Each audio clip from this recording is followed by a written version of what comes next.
Chapter 1093. Put me down. Wenlicheng whispered weakly in his arms. I can walk by myself. Hearing her weak words, Wenlicheng stared at her face for a moment. His eyes were deep and emotionless, and he carried her into the car. When she was sent to the hospital, after a blood test and gastric lavage, she was finally given a desensitization injection.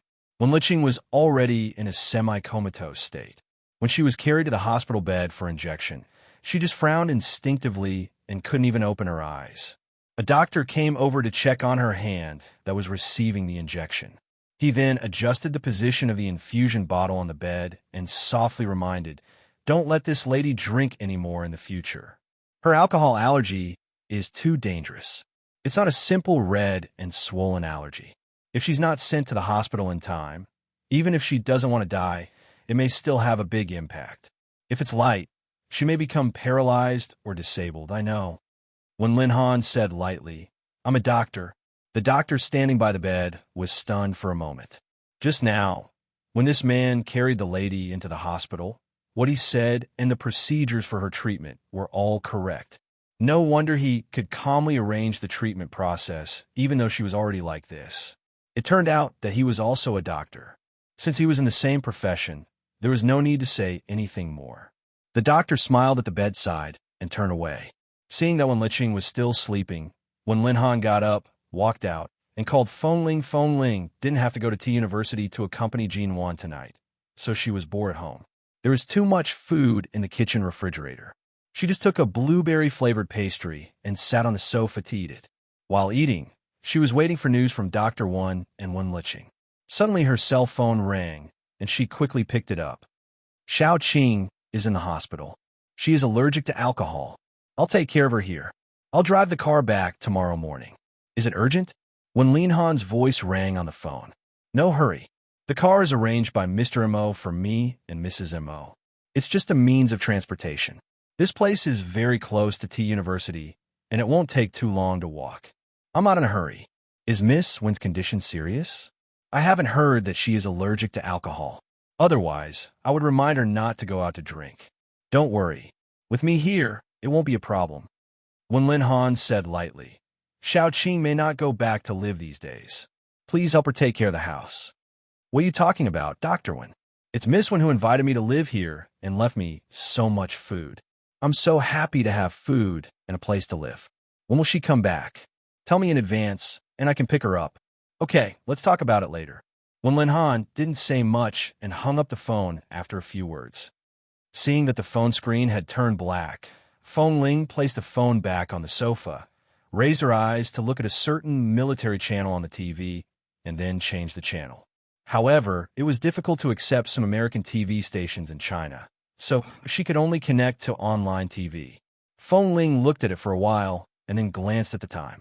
With Dr. Wen by her side, Miss Wen would be fine no matter what happened, but she was a little worried about Jinwan. 2 days ago, Jinwan asked her out to eat and asked her about Swan Group and the Su family in Los Angeles. Although Fengling didn't know much about Mr. Mo, she had heard some related people and things. After all, there were many people in 11 Base. She could hear a lot of things just by listening to the brothers in the base. A while ago, when she was waiting for Li Nanheng to sign the contract, she often went to the base canteen every day and heard a lot of topics. She felt that something was wrong with Jinwan and T University, but Jinwan insisted that she didn't need a bodyguard to follow her in case she attracted too much attention. But Fengling always felt that something was going to happen, and her eyelids twitched abnormally. Fengling's hunch was very accurate. 2 days later, at a bonfire party in T University, Jinwan had an accident. It was a kidnapping. For Jinwan's safety, Fengling accompanied her all the way that night, but Jinwan's cell phone was running out of power, so she asked Fengling to help her go back to the apartment Mr. Mo arranged for her to get a mobile power supply. Seeing that Jinwan left by T University, Fengling had to go back to get the power supply for her. However, as soon as she walked into Jinwan's apartment, she ran into Mr. Mo, who flew from High City. Su Shiwei was Su Jilan's cousin, and Fengling didn't know much about her. However, when Mo Jingshun saw the message Jinwan sent to her before the accident, his face changed. The man who was usually calm and indifferent was still indifferent. His sharp eyes seemed to be filled with killing intent, and he rushed out of the door to save Su Shui. Feng Ling also saw the group photo found by Jin Wan on her cell phone and frowned when she saw Su Shui's photo. Sure enough, something happened. Although Mr. Mo was a low-key businessman, he was obviously very good at martial arts and very sensitive. So he arrived at the underground bar, where Jin Wan was kidnapped in time. When Feng Ling and Mr. Mo went to save Jin Wan together, she saw Jin Wan in the underground bar and felt a chill in her heart. She didn't expect these people to be so crazy. She kicked the crotch of the middle-aged, bespectacled man, who fell on the ground and disabled him on the spot. In the next few days, Jin Wan was taken care of by Mr. Mo himself. There was no news from Miss Wan, and Mrs. Mo and Mr. Mo kept showing off their affection to each other all day. So Feng Ling had time to stare blankly in Wenlicheng's apartment. When she was in a daze, she felt the time ticking by and remembered that she had been in China for a while. Not to mention in High City, she had been in Tea City for a month. She didn't know whether Li Nanheng was really drunk or pretending to be drunk last time, but because she had nothing to do and it was too quiet around her, the words he said finally came to her mind again. It seemed that she hadn't seen Li Nanheng since that time. Some time ago, Mr. Mo occasionally mentioned that Li Nanheng was in the United States and hadn't come to China recently. Just when Feng Ling thought that her work in Tea City might be idle for a few more days, Mr. Mo suddenly asked her to accompany Jin Wan to Tea University. In order to let her stay by Jin Wan's side all the time, he specially arranged a place for her to transfer to Tea University. Mrs. Mo hadn't fully recovered from her injuries after being kidnapped. Feng Ling didn't expect that she would suddenly go back to Tea University. When she rushed to the apartment the next day, she felt a certain coldness and tension in the air as soon as she entered the door. Then she looked at Jin Wan, who seemed to be in a panic and refused to give in. It was obvious that they had quarreled. Chapter 1094. Mrs. Mo majored in business management at Tea University, and those who could study here were all from unusual families. As a temporary transfer student, many people would talk about Feng Ling's background behind her back, but obviously no one could find out or get a result. At 8 o'clock in the evening, Jin Wan's dormitory in Tea University was already very lively. Feng Ling walked in with her luggage. Ling Fei, who was standing in the dormitory, glanced at the door disapprovingly. Seeing Feng Ling wearing a black plain women's t-shirt, black pants, black short leather boots, and carrying only a black travel bag, she didn't look like a daughter with a prominent family background and proper upbringing. She didn't even intend to take away the suitcase on her bed, but just occupied it there and didn't take Feng Ling seriously at all. Hearing the conversation of these women in the dormitory, Feng Ling walked over expressionlessly and put the travel bag in her hand on the bed. When Ling Fei stood up and was about to show off, Feng Ling directly kicked the pink suitcase occupying her bed down. "What are you doing?" Ling Fei was startled, looked incredulously at the various clothes scattered from the suitcase, and scolded in a shrill voice. "How dare you kick my things? My suitcase and clothes are dirty. Can you afford to pay for it? You occupied my bed and wasted my time. Can you afford to pay for it?" Feng Ling asked with a frosty face. Then, under Ling Fei's furious gaze, she sat down on the bed, didn't even look at her, and said coldly, "Feng Ling, short-range shooting coach of US 11 base, black belt in Taekwondo, and champion of the national women's boxing team. Please advise me." As soon as she finished speaking, the dormitory fell into a strange silence. A group of women who would only haggle over trifles were all suppressed by Feng Ling's aura in an instant and couldn't make a sound. Jin Wan usually didn't care about these people. Seeing Feng Ling came, she was very happy and secretly exchanged a glance with Feng Ling. The two of them had a tacit understanding. America, the Li residence. Recently, Li Nanheng learned that a group of mafia members that 11 Base's sniper team had personally gone to New York to kill had returned to China, and those people had recently moved to Tea City. It was likely that Feng Ling, who had participated in that mission, had been targeted by them. Grandfather Li's health had improved recently. After visiting the Li family for a day, he was about to rush back to 11 Base. As soon as he walked out of the Li's mansion, he suddenly saw a red sports car parked there. The car door opened, and Feng Mingzhu got out of the car. She turned to look at him, smiled, and walked up to him. My parents asked me to study in the UK for half a year some time ago. I just came back yesterday. I heard that Grandpa Lee's not in good health recently, so I came to see him. I didn't expect you to return to the Lee family. Li Nanheng's expression did not change at all. The person is inside. If you want to see him, just go in. I have something to do. I'm leaving. Seeing that the man did not intend to stay for even a second, Feng Mingzhu looked at his back and suddenly said, "The strange marriage between you and my sister, who died early, is almost 3 years old, right? After 3 years, you will regain your freedom. Do you have anyone in your heart? Are you going to marry someone else once the time is up?" Hearing this, Li Nanheng looked back at her indifferently, and his cold and low voice suddenly rang. "Hasn't the person in my heart been driven out of 11 base by you?" Feng Mingzhu's smiling expression instantly stiffened, and her eyes flickered. Fortunately, she did not take off her sunglasses when she got out of the car. She only paused for a moment and then said with a smile, "What person in your heart? What driven out of 11 base? Nanheng, who are you talking about?" The woman was very good at playing dumb. Li Nanheng's bottomless eyes were cold. He did not have any intention of being entangled with her, and turned to leave coldly. "Because the 3-year agreement is coming, the Feng family plans to invite you over to have a chat. Because the 3-year agreement is coming, the Feng family intends to invite you over to have a chat. You know, my sister, who died early, only built a cenotaph. I heard that the Li family also buried her old clothes. My grandparents were very touched by the fact that the Li family was so responsible and didn't treat my sister as an outsider.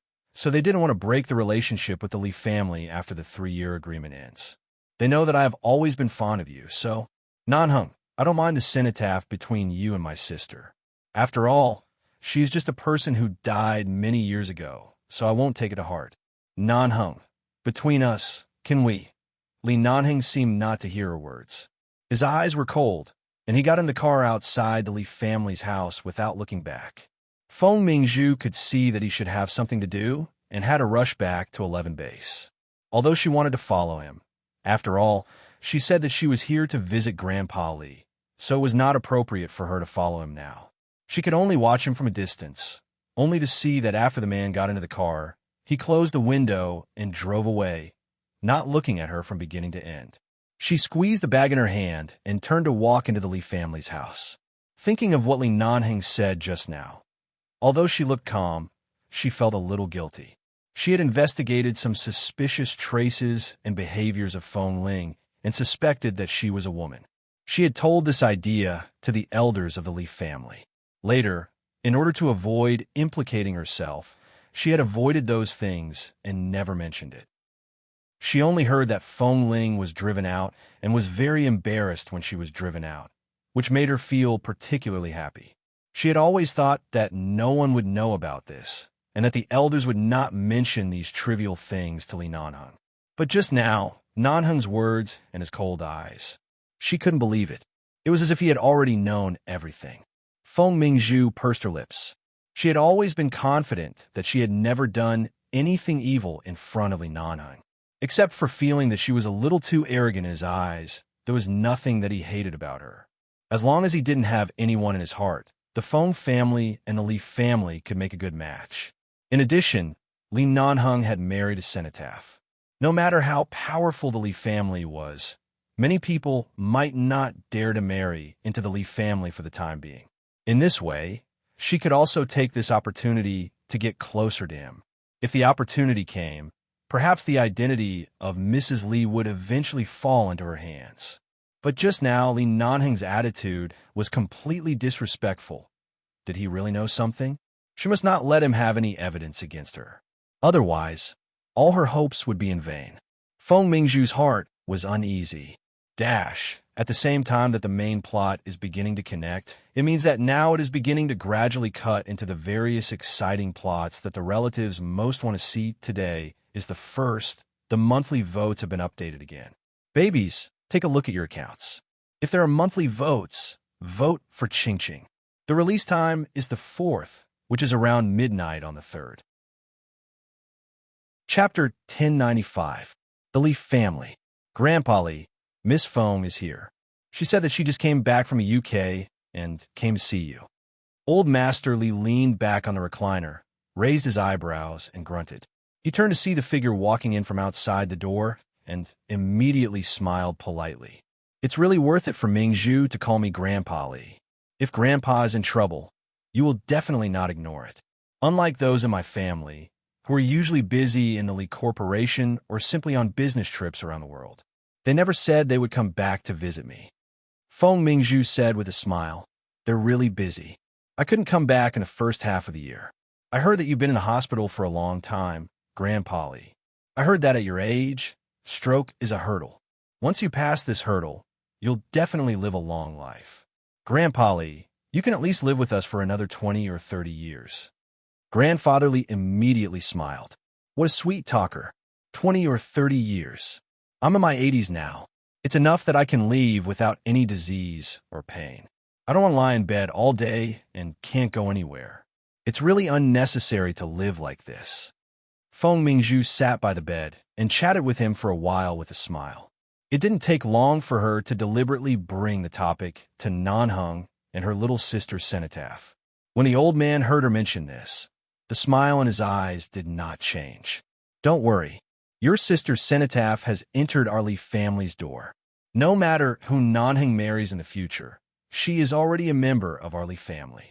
No matter in name or in any other aspect, she will no longer be a wandering soul wandering around alone. Grandpa Lee, the 3-year period is almost up. Does Nanheng have any other plans for the next step?" Feng Mingzhu directly brought up the topic. Grandfather Lee leaned against the recliner with a smile and looked at her. "Why? Haven't you let it go?" Feng Mingzhu smiled lightly. "Everyone has an obsession. Nanheng is my obsession. No matter how long it has been and how far I have gone, I can't let it go." Grandfather Lee smiled again. "So this time you came here, hoping that I can help you arrange it. After the 3 years, do you still want to have something with Nanheng? If there is a chance between Nanheng and me, I can really do anything for him. Grandpa Lee, I really want to call you Grandpa like him in the future. Nanheng and the cousins of the Lee family are usually busy. You need to have a younger generation to accompany you. As long as I marry into the Lee family will be my home. I can always accompany you, make you happy, and talk to you." Feng Mingzhu said sincerely. "Besides, everyone thought that Nanheng was going to marry me. It's not good for me to marry someone else now. Grandpa, the relationship between the Feng family and the Lee family has always been so close. Please help me think of a way to create more opportunities for me and Nanheng." "Haha, you sound so pitiful. All right, I also like you, and I don't want to cut off contact with the Feng family in the future. If you really want to, Grandpa Lee will take this matter to heart and talk to Nanheng later. Grandpa Lee, you know how Nanheng feels about me. I'm afraid it's useless to talk to him. I still have to make arrangements for this matter." Grandfather Lee raised his eyebrows. "What do you want to do? Can you give me a chance to appear by his side?" Grandfather Lee paused, thought for a moment, and said, "Oh, by the way, let's not talk about this." Old Master Lee paused, thought for a moment, and then said, "Oh, by the way, let's not talk about this first. Nanheng didn't mention that the 3-year promise was coming to an end the last 2 times he came back. In the past 3 years, he didn't mention your sister either. But this time, when he came back, he said that when the 3 years are up, he won't consider getting married for the time being. After all, it's equivalent to a ghost marriage. In the short term, there shouldn't be any girls willing to marry into the Lee family. He said that he's happy to live in peace and just guard that child's cenotaph." These are Nanheng's original words. "I don't think he has much interest in girls. If I arrange for you to be by his side at this time, I'm afraid you won't get any good treatment." "Nanheng, did he say that? Didn't he also force himself to marry the cenotaph before? Has he been waiting for the 3-year agreement to end? He used to be reluctant, but recently I see that he doesn't force himself at all. He even goes to the ancestral hall to burn incense for his little wife, as if it's the new year. New year. He seems to be in a good mood. I don't understand why he is so happy about burning incense for his little wife in the cenotaph," Grandfather Lee said with a sigh and a smile. Grandfather Lee sighed and smiled. But this is also good. At least it shows that Nanheng doesn't feel that your sister is a burden. Your Feng family can feel more comfortable. Feng Ling smiled. Feng Mingzhu was stunned. Why wasn't she a burden? How much happiness had her younger sister, who died early, obstructed her from growing up? Now she obstructed her marriage. Finally, after 3 years, she could completely get rid of her shadow. But the Li family obviously didn't think that her sister's cenotaph was a taboo at all, nor did they intend to get rid of this burden. Even Nanheng seemed to plan to marry only one wife in this life. Then what about her? Just now, Grandpa Li promised her that he would help her arrange it. But now, just because of Nanheng's attitude recently, he didn't intend to help her for the time being? Feng Mingzhu wanted to say something, but at this time, Grandfather Li's cell phone rang. He took a look, raised his eyebrows, and said with a smile, "Oh, this brat, he didn't even think of calling me in 800 years. He just left for a while, and now he called me." Hearing this call should be from Nanheng, Feng Mingzhu didn't speak anymore, but sat quietly to listen. After taking the phone, Grandfather Li raised his eyebrows. After hanging up the phone, he took a thoughtful look at Feng Mingzhu. "Grandpa Li, what did Nanheng say on the phone? Is he in the United States recently? Or has he been in 11 base recently?" Feng Mingzhu asked with a gentle smile. Grandfather Li didn't speak immediately but put the phone aside, then pulled up the thin blanket covering his legs, and suddenly said, "Mingzhu, did you tell anyone other than our Li family about what happened to that girl named Feng Ling in 11 base?" The smile in Feng Mingzhu's eyes suddenly faded a little, and she asked with a stiff expression, "What people other than the Li family?" Chapter 1096. Seeing Feng Mingzhu's slightly guilty expression, Grandfather Li looked at her for a while without batting an eyelid. He closed his eyes and leaned against the recliner. "All right, it's rare for you to come back from England. Go back to the Feng family to accompany your family. I'm tired. I want to be alone for a while." Feng Mingzhu clenched her back. "Grandpa Li, go back." Grandfather Li didn't open his eyes to look at her. Seeing this, Feng Mingzhu didn't want to say anything more. She sat by the side for a while, trying to find an opportunity to talk, but seeing that Grandfather Li was really going to sleep, she had to get up and leave. When leaving the Li family's house, Feng Mingzhu hesitantly looked back at the large villa behind her and suddenly felt a little uneasy. In the matter of marrying into the Li family, the biggest trump card in her hand had always been because the elders liked her. She had grown up in front of them, so they trusted and liked her very much. When she told on Feng Ling, they didn't ask her why she cared about 11 base, nor did they ask her why she targeted Feng Ling. But everyone knew that the elders of the Li family were very principled, especially when it came to the reputation of the family and the reputation of 11 base. No one could sway them. That thing, she didn't only tell them secretly at that time, but at the same time, in order to prevent Feng Ling from staying in 11 base as a woman, she also spread the news. At that time, some bold overseas media reported this matter, but at that time, the Feng family and the Li family had just united, so no one paid much attention to those reports. Who would have thought that today, that matter would become her shackles? If Grandfather Li knew that she spread this kind of thing, he would definitely not be happy. His attitude just now was very obvious. Feng Mingzhu walked out in annoyance, got into the car, and slammed the door. Now Li Nanheng was so concerned about her sister's cenotaph, and he seemed to have deliberately called her when she was by Grandpa Li's side. She didn't know what he mentioned to Grandpa Li, but suddenly, the situation changed. What on earth was Li Nanheng planning? It was probably because Feng Ling had been in 11 base for so many years that she had never been exposed to the outside world. Mr. Mo arranged for her to be a transfer student.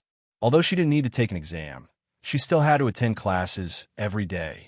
Although she didn't want to admit it, she had to admit that she had a very significant hypnotic effect on business management and the various forms and data displayed on the big screen every day. After a period of time, Feng Ling, who had only mastered the basic knowledge, seemed to have mastered some other skills, but she really couldn't master them. Even if she tried hard to listen carefully, she could only absorb half of the knowledge about numbers at most. Not only would Feng Ling be sleepy, but Jinwan was also sleepy. She gritted her teeth and forced herself to stay awake every afternoon when she was too sleepy to open her eyes. Occasionally, when she looked back, she would see that Feng Ling, who was usually energetic, could barely keep her eyes open. She couldn't help but snicker. The class finally ended. Jinwan went to the professor's side to discuss some matters, while Feng Ling waited outside the school.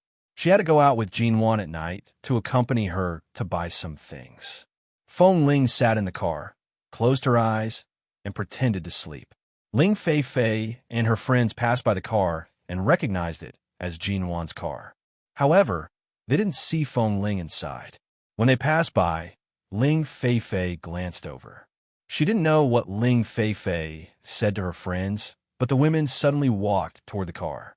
They stared at the car's tires as though they wanted to do something. Even though Feng Ling had her eyes closed, she could feel a strange pressure. She abruptly opened her eyes and saw the women sneakily approaching. They did not roll down the car windows and expressionlessly pressed on the car's horn as they approached. In an instant, the sound of the car's horn frightened the women who approached with guilt. They hurriedly stumbled back several steps and ran back to Ling Fei's side in a fluster. They didn't expect there to be someone else in the car. Wasn't Jinwan with the professor right now? Who was the person in the car? She was so arrogant and didn't even show her face. Although they were unhappy, they inexplicably felt that the person in the car was not someone to be trifled with, so they simply walked away quickly. Feng Ling sat in the driver's seat and didn't even move her eyes. She just felt that this kind of woman's despicable mentality was really disgusting. It was a waste of time to talk to them. Fortunately, Mrs. Mo didn't have the time to talk to them. A group of clowns. It was getting dark, and it was already past 6 o'clock. Jinwan suddenly called and said that she was going to read more financial materials in the professor's office tonight. There were several other famous teachers and professors in the office. It was a good opportunity to learn and communicate with them. She asked Feng Ling to go shopping alone. After hanging up the phone, Feng Ling drove the car away and went to a large supermarket near T University. She bought a lot of things according to the list Jinwan needed. Feng Ling walked out with 2 shopping bags in her hand, put them in the trunk, and opened the door to get in the car. When she drove back in the direction of T University, Feng Ling suddenly keenly noticed something wrong. She subconsciously raised her eyes to look at the rearview mirror and caught a glimpse of a black Mercedes-Benz following behind. She paused and suddenly changed the direction, drove into an alley at a fork in the road, got out of the alley, and changed to another route to go back. It was only a 10-minute journey, but she deliberately took a detour. After walking for nearly 20 minutes, she saw that the black Mercedes-Benz was still following her. If these people came to T-City for Jinwan, they should have gone directly to the vicinity of T University instead of deliberately following her car. Since they followed her like this, it was obvious that these people were coming for her. Every member of 11 Base would have a habitual psychological preparation. That is because they had faced too many terrorists and dangerous situations. One day in the future, they might meet someone seeking revenge on them on the street. Even though she had left 11 Base for so long, Feng Ling was not surprised by the sudden appearance of people following her. But now if these people were really coming for her, she had to stay away from Jinwan in the next few days, or if Jinwan was implicated, Mr. Mo wouldn't be able to explain it. Chapter 1097. Sensing that Feng Ling was taking a detour, the Mercedes-Benz behind her stopped following her and chose to turn to another route to avoid her counterattack. Feng Ling drove the car back to T University. After circling the neighborhood, she decided that she couldn't go back to Jinwan's apartment or Miss Wen's residence for the time being. Otherwise, she would only cause trouble for them. So she just put the things she bought in the security room in front of the gate of T University and sent a message to Jinwan, asking her to pick them up after she finished her work and to take them back to her dormitory. After giving these instructions, he drove away. Jinwan hadn't seen Feng Ling in T University for about 2 days, nor did she receive a call from Feng Ling. Feng Ling was very cautious and would never be more than 5 meters away from her.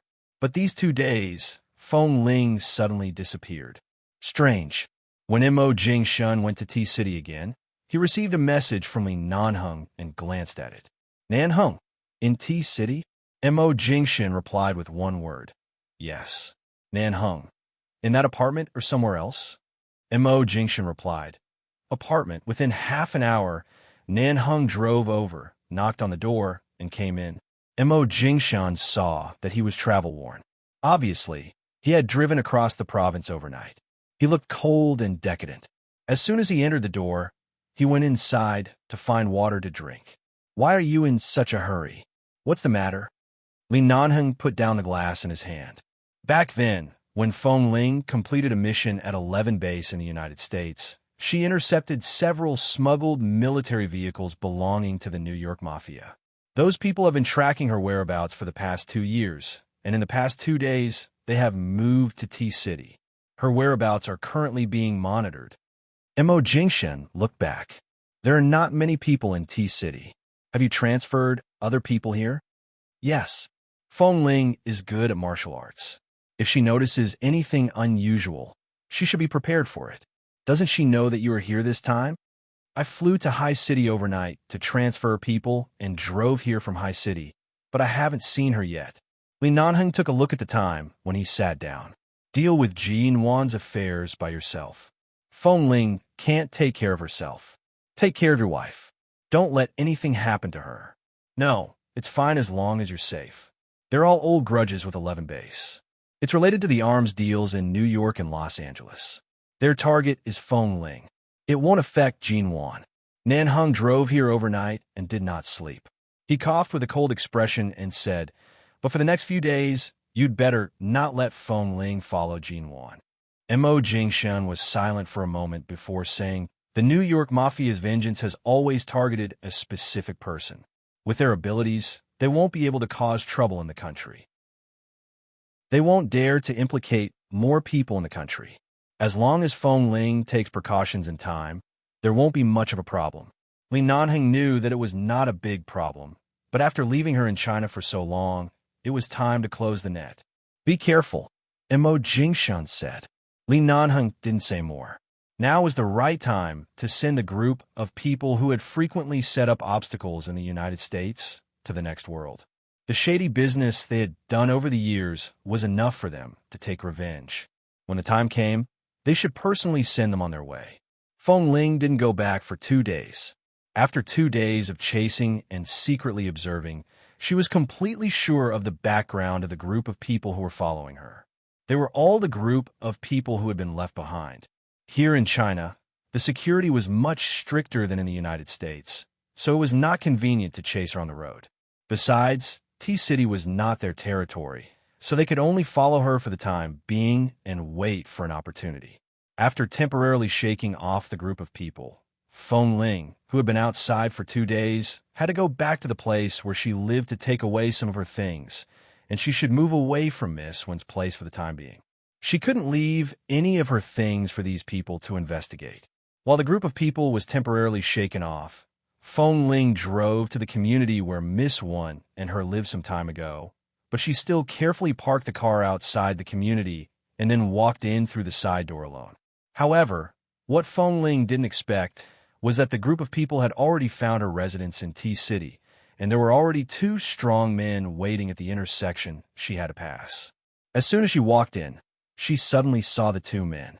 Feng Ling stopped and took a step back calmly. Then she felt a chill on her back and looked back, only to see another strong man behind her, who seemed to have gotten out of the car parked not far away. Feng Ling glanced at the tall and strong men and the weapons in their hands. These people completely surrounded her in this alley. One of them was holding a long knife similar to the one used to cut watermelons in fruit stalls, and the other 2 were holding long black electric batons, approaching her step by step. In this kind of place, they absolutely didn't dare to use guns. If the sound of gunshots caused the people nearby to become restless and really alarmed the domestic police, this group of people would not be able to continue to track her smoothly. Looking at the things in their hands, Feng Ling silently took a step back to the side of the gun, and at the moment the man behind her rushed over with the electric baton, she decisively and quickly raised her hand to hit the man's wrist. At the same time, with a quick and agile turn, she caught the man and pressed him to the ground. The man didn't expect that she was so powerful without a weapon in her hand. Wasn't it as rumored that this Feng Ling was only good at shooting? Her skills in close combat were so fast that the man couldn't guard against her, and the electric baton in his hand was instantly snatched away. Although Feng Ling's skills were good, the opponent was, after all, 3 strong men. The man who had just fallen to the ground took the opportunity to climb up. Just by waving his fist at her, it was enough to make her unable to deal with him. Furthermore, the other 2 had an electric baton and a knife. After several rounds of fighting, her arm was struck by the electric baton, and, at the same time, her shoulder was cut by the blade. Just as she was forced to lean against the wall, looking coldly for an opportunity to escape, one of the strong men she had just defeated rushed forward and grabbed her neck. He ruthlessly pushed her against the wall, his grip almost instantly breaking her neck. He cursed in American English, causing Feng Ling to furrow her brows. These people, as expected, were indeed the group from the mission in New York. At that time, their accent was also like this. Outside the alley, the black Jeep sped over. It abruptly saw Feng Ling's car parked outside. At the same time, it saw several cars parked near her car. There was another car parked near the alley. It seemed like the people inside had been blocked. Li Nanheng glanced at the direction of the alley and drove around it. Old rules. Due to the large number of updates, it will take a day to correct the mistakes in the saved manuscripts and the saved chapters. Tomorrow, I will stop updating for a day. See you the day after tomorrow. 2 consecutive days of updates should not be less than 80,000 words, starting to activate the warning of more sweet content. Haha. I love you guys, seeking monthly votes. Chapter 1098. Feng Ling kicked the brawny man in front of her away, freeing her neck that was almost about to be broken from the other party's grip. She turned to avoid the other party's hand that was about to grab her again. However, 3 people still came to attack her. In the narrow space of this alley, there was no place for her to hide. Both the electric baton and the long knife were too threatening. The fight did not stop. Both of her arms had been injured. Although it was not serious, there was blood dripping down her arms. When one of the men cursed because she had kicked his manhood, Gu Shijio's eyes sharpened, and she kicked him to the ground with a roundhouse kick. As he cursed and stood up, she was about to fight the other man with the stun baton, but the stun baton in his hand had already been switched on, and the sound of electric current could be heard in the air. With the intensity of the electric shock, if she was really electrocuted, half of her body would probably be numb for 2 days. In the confrontation, the man who had just been kicked down raised a knife and slashed down at her head. Feng Ling nimbly raised her head and grabbed his wrist. With a sharp twist, she heard the sound of his wrist dislocating. The foreign man, who was much taller than her, immediately screamed in pain. Feng Ling expressionlessly raised her foot and kicked him. "What are you doing?" Feng Ling asked. However, at this moment, another person got up, raised the electric baton, and stabbed it hard into her waist. Feng Ling immediately felt pain in half her body. Even though she suddenly turned around to dodge and was about to fight back, her movements were still a little slow because of the electric shock. The man took the opportunity to kick her in the stomach. She bent down to avoid it, but the man suddenly grabbed her hair. All kinds of curses rang in her ears, and Feng Ling's scalp ached from being pulled. No matter how much strength she had used up a lot of her strength. She was trying to think of a way to retreat from this man's hand when she suddenly noticed a figure appearing at the entrance of the alley from the corner of her eye. Jinwan? Why did she come here alone instead of staying in T University? However, when she saw Jinwan clearly, she saw that Jinwan was holding a baseball bat that she didn't know where she got it from. She had long known that Mrs. M.O., who was weak and weak, had a courage that even Feng Ling couldn't understand. Feng Ling didn't think about it anymore. She had to end it now. Feng Ling suddenly smiled at the 3 strong men in front of her. The corners of her mouth were stained with blood. In the dim alley, her smile was a little cold and cruel. When Feng Ling successfully attracted all the attention of the 2 men, suddenly there were 3 bangs in the air. The 3 men were hit by a baseball bat on the back of their heads. Before they had time to turn their heads, they were knocked to the ground by the baseball bat. Before they could stand firmly, Feng Ling took the opportunity to stand up, subdued them, pressed them to the ground, and completely imprisoned them. Thank you. After subduing the three men, Feng Ling ignored the blood on her body and turned her head to look at Jin Wan, who was holding a baseball bat in her hand. Seeing that she was injured, Jin Wan quickly stepped forward and checked the wounds and blood on her body with concern. Seeing that Feng Ling's cheeks seemed to be scratched, her neck was bruised, and the corners of her mouth were stained with blood, Jin Wan reached out to take her arm. How are you? Are you seriously injured? I'm fine. It's just a minor injury. Feng Ling didn't shake off Jin Wan's hand, but used her other hand to hit the back of the men's necks again. After being ruthlessly hit in the back of the neck, which was the weakest part, the three men immediately fainted and lay on the ground motionlessly. With Jin Wan's support, Feng Ling stood up. Seeing that Feng Ling seemed to be injured and bleeding, Jin Wan frowned. What's the matter with them? Do you have any enemies in the United States? Enemies? Feng Ling glanced at the three men on the ground. Sort of. I did a lot of missions in 11 Base and made a lot of enemies. You're seriously injured. Let's get out of here first. Jin Wan tugged at her hand again. Although she was usually protected by Feng Ling, now seeing that Feng Ling was injured, she had no intention of staying out of this and must take Feng Ling away from this place. Feng Ling didn't have many women around her since she was a child. If she had to find a friend of the same sex, it would probably be Wen Liqing, but she was more grateful to Wen Liqing. Feng Ling didn't know Wen Liqing, but she was more grateful to Wen Liqing. Relatively speaking, Jin Wan was definitely the weak one in front of Feng Ling. Jin Wan didn't know how to fight or use a gun, but at this moment, the feeling of being suddenly protected by a woman made Feng Ling's heart inexplicably warm.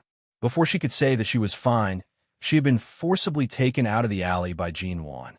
However, just as the two of them ran out of the alley, in the car parked in front of them, an accomplice of the same tall and strong group suddenly opened the door and got out of the car, holding the same black stun bat in his hand. He rushed at them with a fierce look and cursed rudely. Watch out! At the moment when the man swung the stun baton, Jin Wan and Feng Ling almost shouted at the same time. Before Jin Wan tried to protect her behind her, Feng Ling subconsciously pulled Jin Wan behind her. She didn't forget that she was Jin Wan's bodyguard and couldn't let Jin Wan suffer any harm because of her. But the pain in her arm couldn't be ignored. The pain and numbness from the electric shock were still there. She wanted to beat the man back, but her movements were still 2 or 3 seconds slower than usual.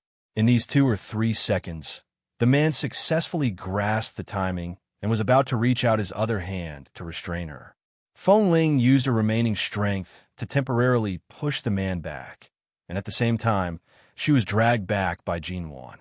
As she ran, she looked back and noticed that the man seemed to be planning to hit them with the car. Feng Ling frowned and abruptly stopped. Mrs. Mo, you go first. She couldn't implicate Jin Wan. Why should I go? I'm not a brother from your 11 base. I don't know what sacrifice and morality are, but in my eyes, you're already a very good friend of mine. How can I leave you alone? Jin Wan reached out to pull her back. Run first. There's an alley ahead. His car can't drive in. We'll think of a way after we get in. Seeing Jin Wan's insistence, Feng Ling ran a few steps and felt that it would take at least a few days for her body to recover from the electric shock. Right now, she couldn't run as fast as usual. Dash. Today's update will show a new chapter every 1 or 2 minutes. Today, there are a total of 30 chapters, 60,000 words, and tomorrow, there will be 10 chapters, 20,000 words.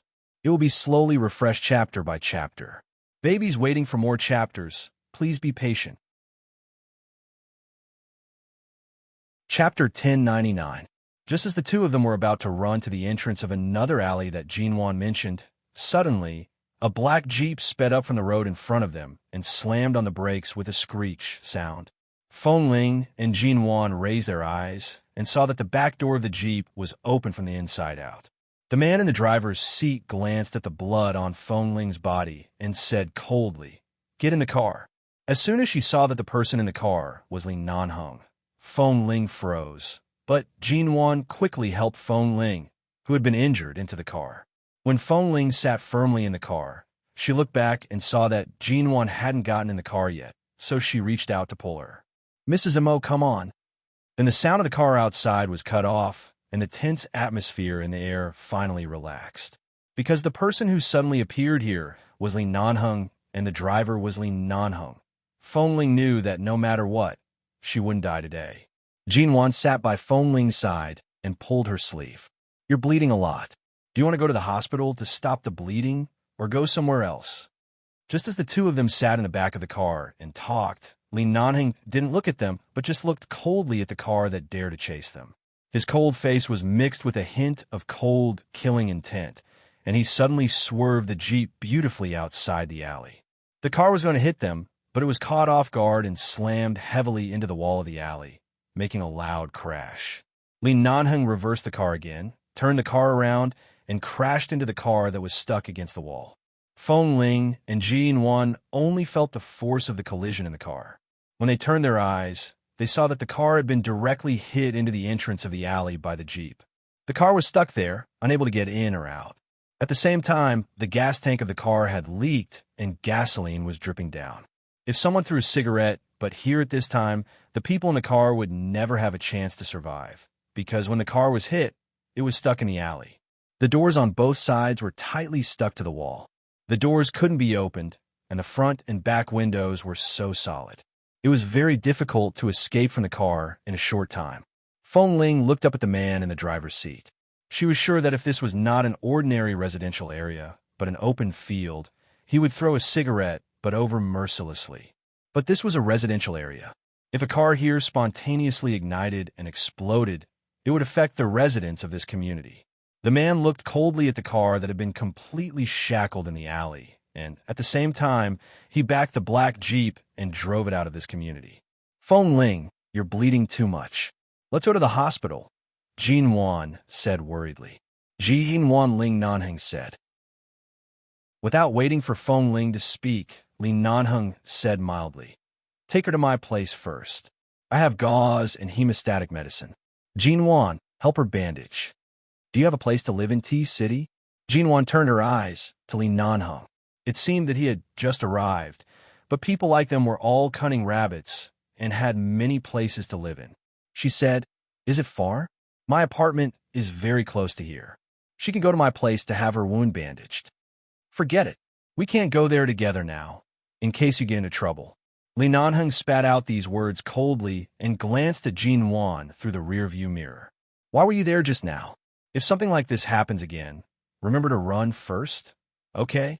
Otherwise, if something happens to you, I'm afraid your man will chase me to the Pacific Ocean, and I won't be able to live in peace for the rest of my life." Feng Ling remained silent and just covered the part of her arm where the wound was more serious and bleeding more. Jinwan turned back to look at her. "Are you hurt anywhere else?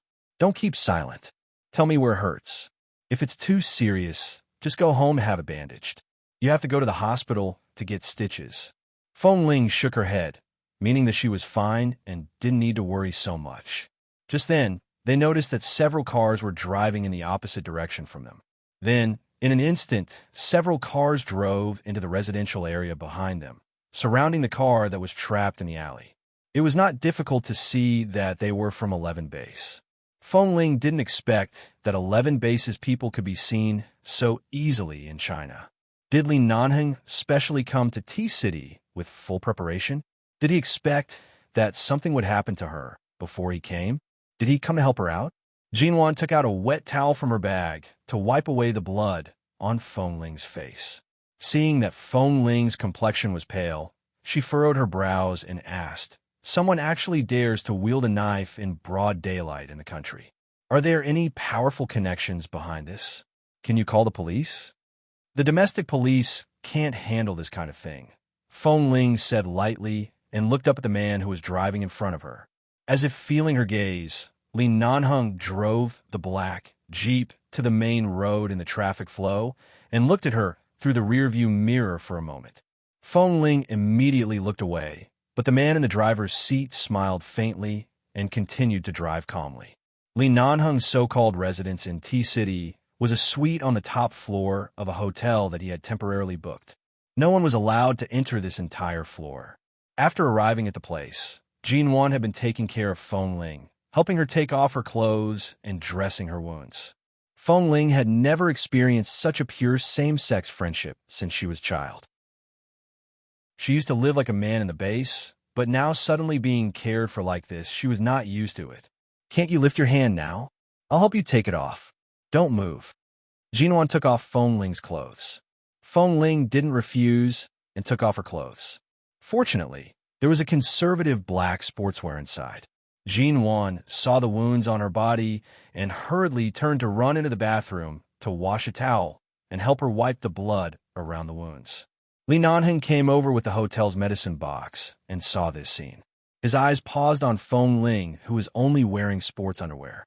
Before he spoke, Jinwan had quickly come over, snatched the medicine box from his hand, and turned back to disinfect and stop the bleeding for Feng Ling. The room was very quiet. Jinwan was bandaging Feng Ling's wounds, and suddenly it seemed that Li Nanheng, a big man, was superfluous. Jinwan also turned to look at him from time to time, which was obviously a silent question. Feng Ling was sitting here wearing so little. How could a big man like him have the nerve to watch by the side? Perhaps because Jinwan's look was too obvious, Li Nanheng coughed and went out. Chapter 1100. After treating Feng Ling's wound, Jinwan rummaged for a black t-shirt that Li Nanheng had worn and put it on her. After a while, Li Nanheng came in again. Seeing that Jinwan had squatted down to treat the wound on Feng Ling's leg, he raised his eyebrows and chuckled. "You're quite thoughtful. Miss Ji is much more useful than before." Jinwan silently rolled her eyes at the disinfectant in her hand, thinking that Li Nanheng wanted to bandage Feng Ling's wound himself but couldn't do it, so he was angry with her. At this time, there was a knock on the door. Mo Jingshan came. Jinwan, who had been cold to Mo Jingshan for a long time because of something, turned her eyes to the door with a jerk and was a little surprised. "Who is it?" Li Nanheng glanced at her surprised expression. "Don't think too much. I just went out and called Mo Jingshan. He happened to be nearby. Who do you think will come now?" "Jinwan, your man is here. Are you going to open the door, or should I?" Li Nanheng now felt that Jinwan was too conspicuous in front of Feng Ling, so he couldn't get close to her. If he didn't mention Mo Jingshan, Feng Ling would probably leave with Jinwan without saying a word to him. The man just stood there. Although his tall figure blocked the door, he couldn't block the sound coming from the other side of the door, and he looked like he was about to laugh. The door rang for a while. The great Mr. Mo had been blocked by the door for so long.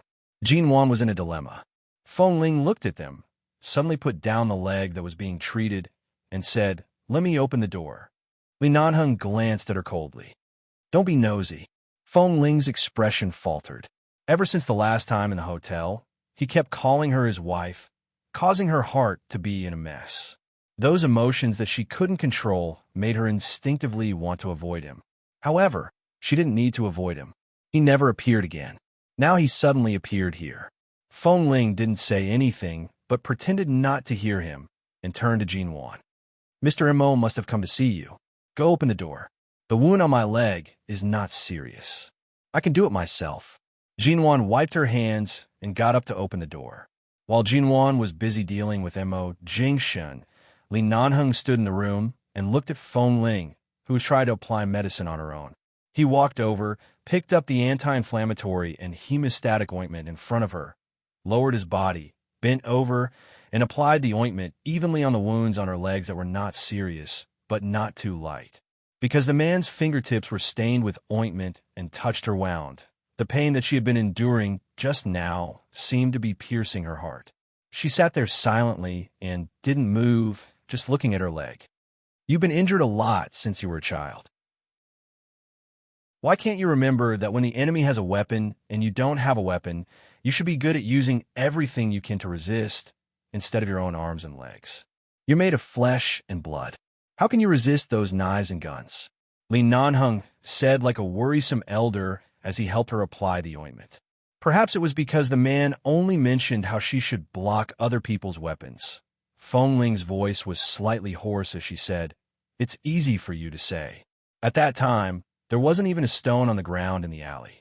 There were walls on both sides. What could I use to block? Li Nanheng raised his head. He held the ointment in one hand and placed the other on her leg. I've taught you how to untie belts so many times. Those people just now all have belts on them. Don't you know how to pull off their belts and beat them? Feng Ling, what? Wasn't he the one who forcefully pressed down on her hand to undo his belt? How could she think of such a way at that time? At this time, Mo Jingshan had come in, but he clearly had more important things to talk about with Mrs. Mo. He glanced at her wound, made sure that it was only a skin wound and not serious, and turned to go next door. Jin Wan was about to walk to Feng Ling when Feng Ling turned to say, "Speaking of which, if Mrs. Mo hadn't helped me today, I wouldn't have been able to escape so smoothly." She actually said this to Mr. Mo next door. They had been in a Cold War recently, and now Jin Wan was almost in trouble because of her. If she didn't quickly help Jin Wan out, Mr. Mo's eyes would probably be sharp enough to kill her. Jin Wan simply avoided all of them and went into the kitchen to find water to drink. Li Nanheng glanced expressionlessly at the kitchen and then at Feng Ling. "Is that so? Then as a bodyguard, you're going to lose your job, right? Do you want to go back to America with me, back to the base?" Feng Ling, no. Li Nanheng's cold brows moved. Before he spoke, Jin Wan, who had a strong sense of presence today, came out of the kitchen to pour water for Feng Ling and fed it to her. At the same time, she said, "Yes, I'm not going back. Feng Ling is fine by my side. Why go back to the base in America? What's so good about being with a group of men and suffering? And even if I don't completely need a bodyguard, I still need a good sister by my side. Don't you think so, Feng Ling?" Perhaps Jin Wan's soft and tough character was really infected by Feng Ling, who was usually as hard as a rock. Feng Ling looked at Jin Wan and smiled. Seeing Feng Ling smile at Jin Wan, Li Nanheng's heart skipped a beat.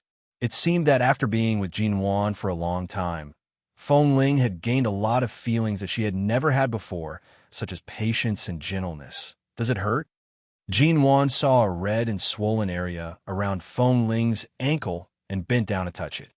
"No," Feng Ling answered with a smile.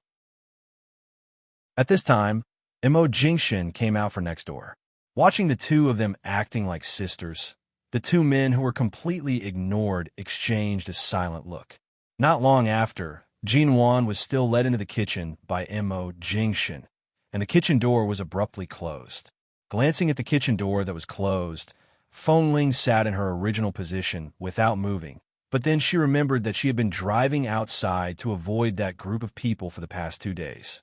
Her cell phone was almost out of battery. She didn't know if her cell phone was broken during the fight earlier.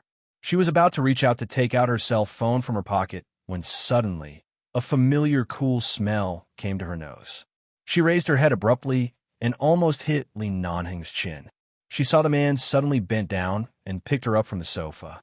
Her feet suddenly left the ground, and she subconsciously looked at him. "What are you doing?" Chapter 1101. As she spoke, Feng Ling carefully moved her head back to avoid pressing against his chin, which would be too intimate. "Don't you know what the husband and wife are doing in the kitchen? You're only separated by a wall. Don't you feel awkward?" The man's voice was indifferent, and he spoke matter-of-factly. He carried her to another bedroom next to this suite and placed Feng Ling on the bed. As soon as her body touched the bed, Feng Ling shrank back. However, her body was injured and it was inconvenient for her to make any big movements. She only shrank back twice and sat in the middle of the bed, looking at the man by the bed with some wariness in her eyes. Earlier, he had noticed that she seemed to want to take out something from her pocket. Li Nanheng leaned down, and Feng Ling immediately looked at him warily. However, the man only took out the phone from her pocket. She saw that this phone was still a model from 2 or 3 years ago. It was a waterproof tablet phone.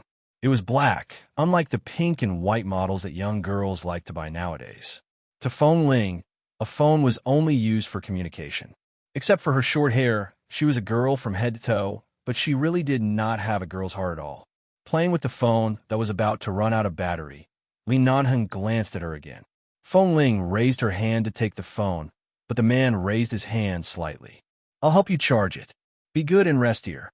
You can't move around with your injuries." "I didn't bring a charger. There will be one at the hotel front desk. I'll ask them to send it over according to your phone model. As Li Nanhing spoke, he took her cell phone out of the bedroom. Within 10 minutes, he brought in a charging cable that could charge her cell phone and charged it on the socket beside her bed. Feng Ling did not speak. She glanced at her phone and then at the quilt by the side. Li Nanhing understood and reached out to cover her with the quilt.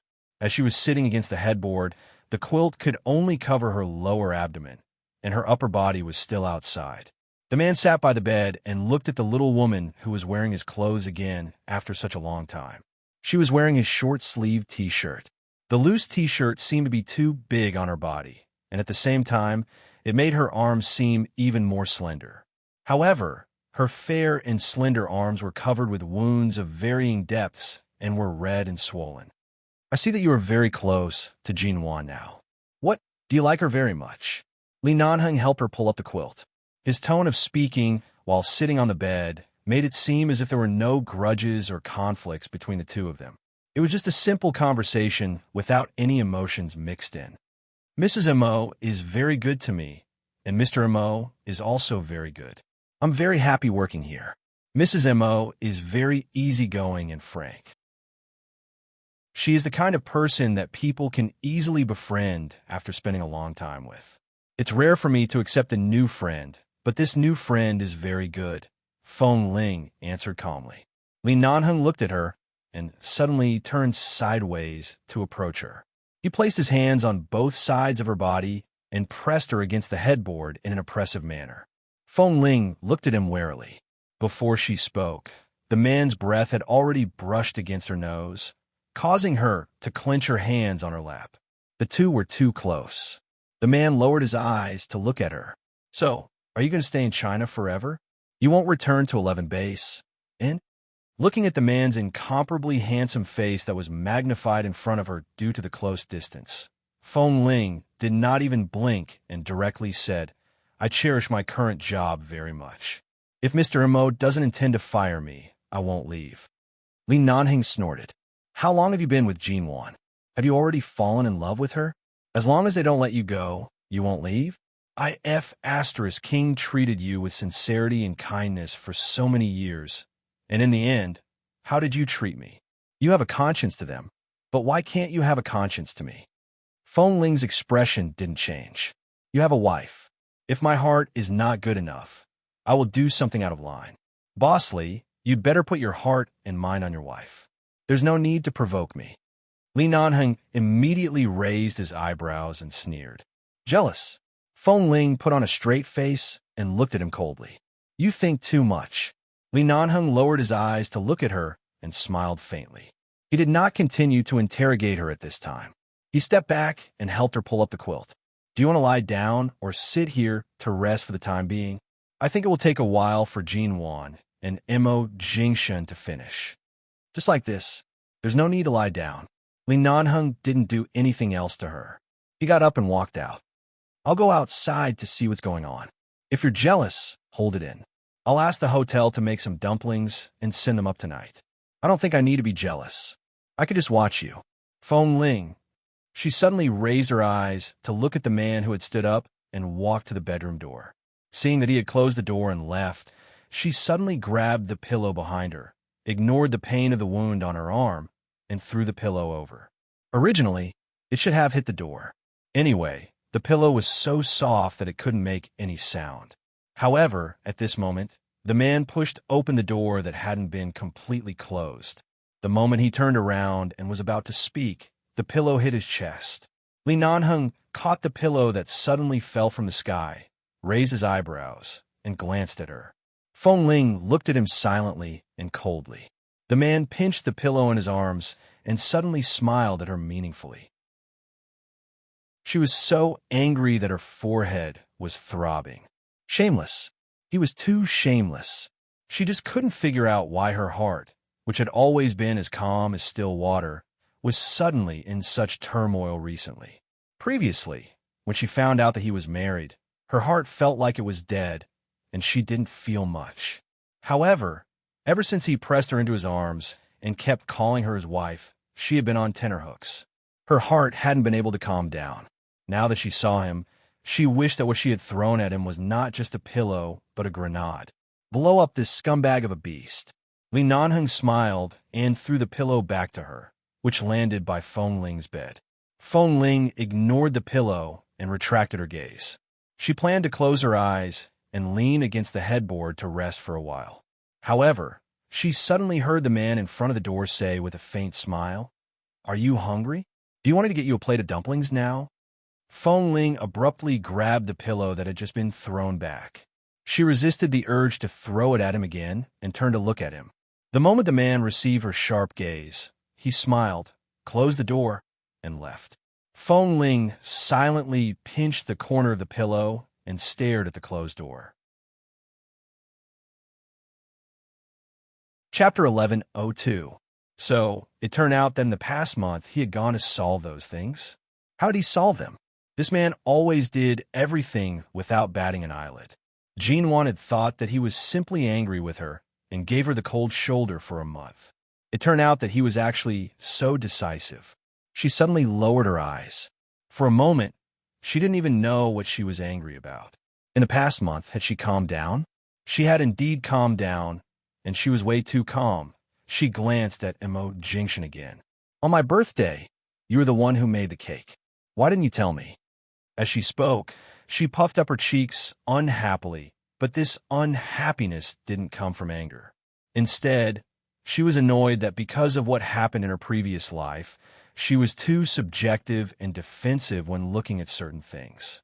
Instead, she neglected too much warmth and detail. Perhaps she was only annoyed. "You still know that I made those cakes? When I cut them one by one, I didn't see your heart ache," the man said half-jokingly, stroking her hand. "You're not angry anymore, eh? What was there to be angry about?" Jinwan wasn't that unreasonable. She wouldn't give up a good man. Was she really going to give up this piece of meat to someone else? She wasn't a masochist. Jinwan suddenly pulled down one of his hands that was leaning against the wall behind her. She held his palm that was much larger than her own.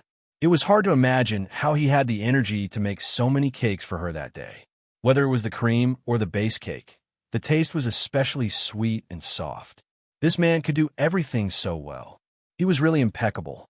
She held his hand in her palm and then held his slender fingers, whispering, "Then what do you want as compensation?" And Mo Jingshan looked at her, and his eyes were full of smiles. He held her hand, lowered his head to kiss it, and then leaned over to kiss her lips. He pressed his lips against hers and said hoarsely in a low voice, "What do you think I need as compensation?" Jinwan's body immediately softened from his kiss. She pursed her lips and said, "How about I make 21 dishes for you tonight? After you're done, you're going to throw them away right in front of me? Am I that childish?" "You mean I'm childish?" Jinwan hadn't cooked for a long time, not even since she came to T-City. Now she was trying to make up for her mistake and give him a chance to take revenge, but he didn't appreciate her kindness, so he couldn't blame her for this. She was not to blame. Suddenly, a few dong-dong sounds came from the wall outside the kitchen. Nanheng knocked on the wall a few times. "You two, don't go too far. You've been in there for so long. Do you need me to take Feng Ling away and leave this room to you?" Jinwan subconsciously tugged on Mo Jingshan's hand, rushing to leave. However, Mo Jingshan did not move. He pulled her back and took the opportunity to hold the little woman who was leaning against the wall to maintain a distance from him. He whispered by her ear, "Giving up the room to us is not a bad choice." Jinwan. She pressed her hand against his chest. Feng Ling was just injured, and it's clear that she's being chased by some unknown force. After all, she's someone you hired. You have to be concerned about her safety. How can there be such a cold-blooded boss like you? With Nanheng here, she doesn't need my concern. His words were simple and straightforward, and then he seemed to be warning and commanding. In the future, if there are any illegal activities with unknown pursuers or foreigners, you're not allowed to approach. Although Feng Ling is good at martial arts, her background isn't simple. When the situation is tense, what you have to do is to take care of yourself first, understand? Today, when Jinwan rushed into the alley with a baseball bat, it was probably because Feng Ling was among the people inside that she thought Feng Ling could handle it, so she had the courage to rush in to help. Of course, she had the awareness to protect herself, but she wasn't too weak. It was not Jean Wan's style to hide when something happened. Of course, she wouldn't let others worry about her. I know. When it's cold, I don't see you. When it's good, you come to manage me like a housekeeper, Jean Wan muttered.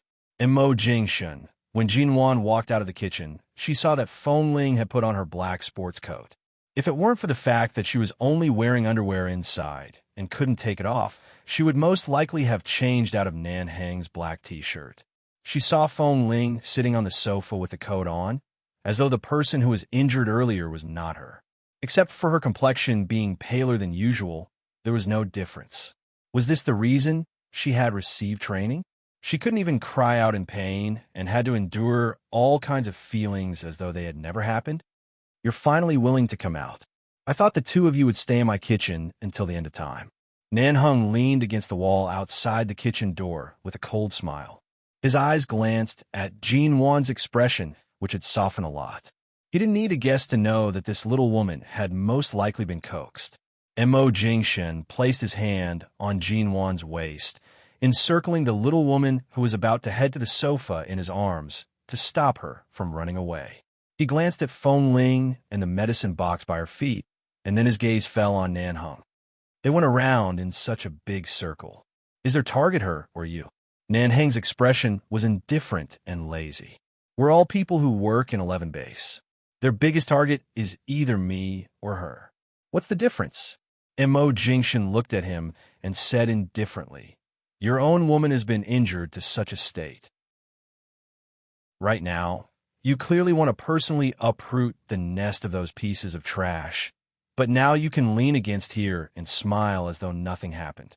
Even Jean Wan isn't as big-hearted as you. Nan Heng, Jean Wan, what did this have to do with her? Mr. Mo, I'm not his woman. Although you're my current boss, please don't randomly put labels on me. Feng Ling spoke up, protesting unhappily. However, Mo Jingshin appeared as though he did not hear her words. He only coldly glanced at Nan Heng. Nan Heng was silent for several seconds, temporarily withdrawing his lazy attitude. These days, women are not easy to raise. Whether they're light or heavy is a mistake. Keeping them by your side is a mistake. Letting them out is also a mistake. Jean Wan did not understand his words. Sitting on the sofa, Feng Ling's expression turned cold. Chapter 1103. After hanging up the phone, Li Nanheng opened the door and went to the bedroom. Feng Ling had already woken up. What do you want to eat? Li Nanheng turned on the bedroom light. Feng Ling slowly sat up on the bed and turned to look at the sky outside the window. What time is it? 4:00 in the afternoon. You haven't eaten anything since noon. Your current boss, Missouri Jingshen, said that you should have a good rest here and don't have to accompany Jean Wan. Feng Ling raised her hand to take the cell phone, but it was difficult for her to do so because of the injury on her arm. Li Nanheng came over to take the cell phone for her and handed it to her. She took a look at it and found that it was really past 4:00. What do you want to eat? The man asked patiently. There's nothing delicious. Feng Ling was not very comfortable because of her injury. It was uncomfortable to move, even a little, but she didn't want to lie in bed all the time. She slowly moved her body to get out of bed. Li Nanheng knew that she didn't like to lie all the time, so he reached out to help her. Come on, slow down. The man's gentle and patient voice made Feng Ling turn to look at him. Their eyes met, and Li Nanheng looked at her. What's wrong? Where does it hurt? No. Feng Ling didn't say much. She walked out of the bedroom, sat down in the living room of this suite, and then looked around. There were several other rooms here. Even if she really listened to Mr. Mo's arrangement and recuperated here temporarily, Li Nanheng shouldn't be so beastly as to do anything to her. Due to their work and occupation, they were often injured. In the past, she had recuperated in Li Nanheng's place. This seemingly cold and domineering man always seemed to have a knack for taking care of her. She was used to it. She glanced at the injury on her arm and asked, When should I change the dressing? At 8:00, simply scrub and change the dressing. After that, lie down and sleep. Li Nanheng casually threw the medicine box on a coffee table. Feng Ling saw that there were several kinds of good wound medicine in the medicine box. She guessed that he had asked someone to buy them when she accidentally fell asleep in the bedroom. People who came from 11 base always dealt with their wounds by themselves. At most, they would go to Dr. 1 in the base. Otherwise, they would just apply some medicine and wouldn't go to the hospital. Everyone was very good at bandaging. Even Feng Ling had gradually gained some experience in bandaging, not to mention Bosley, who had been in the base for so many years.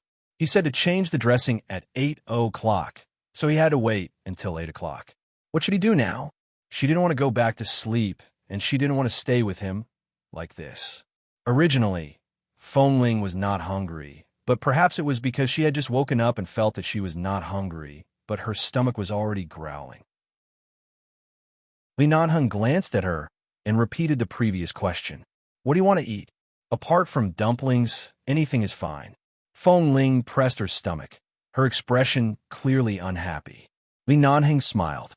I heard that the dumplings in this hotel are not bad. They are handmade. I'm not eating. Then what do you want to eat? Feng Ling stood up from the sofa and slowly walked a few steps. She really didn't want to stay in the same room with him, but if she went out alone at this time, she would either cause trouble for Li Nanheng or Mr. Imo, and it was not the time to be willful and mischievous. Feng Ling walked to the window and looked out. She saw a gourmet restaurant not far away. She said, Mrs. Imo passed by this place with me some time ago. We ate at this gourmet restaurant. There's a noodle shop here that serves pretty good rice noodles. You like to eat rice noodles? I didn't eat it in the United States before. After coming to China, I tasted a lot of new things and found that rice noodles are very delicious. Feng Ling answered and turned to look at him.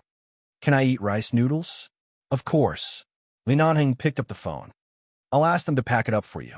No, I want to go out to eat by myself. Li Nanheng glanced at her. You still want to go out with such injuries? It's just a skin wound. I'm very energetic after sleeping for an afternoon. As long as I walk slowly and don't pull my wounds, I'll be fine. You know I'm used to exercising. It's uncomfortable to keep me in the room. Seeing that she insisted, he knew that she was trying to avoid the awkwardness of being in the same room with him. After waking up, she seemed to be in a much better state. As long as she wore long-sleeve clothes, the wounds on her arms and legs could be covered. Except for her slightly pale face, there was nothing unusual. Li Nanheng urged someone to send the clothes he had arranged for someone to buy for her. He asked Feng Ling to go back to the room to change and took her out. Feng Ling's legs still hurt when she walked, but it didn't affect her. When they walked into the elevator, Li Nanheng looked down at the little woman who was leaning against the wall of the elevator with a pale face. Didn't you say it doesn't hurt? Didn't you say you can endure it? It's not too late to ask someone to pack it up and send it up. No need. He was as stubborn as ever for 8 years.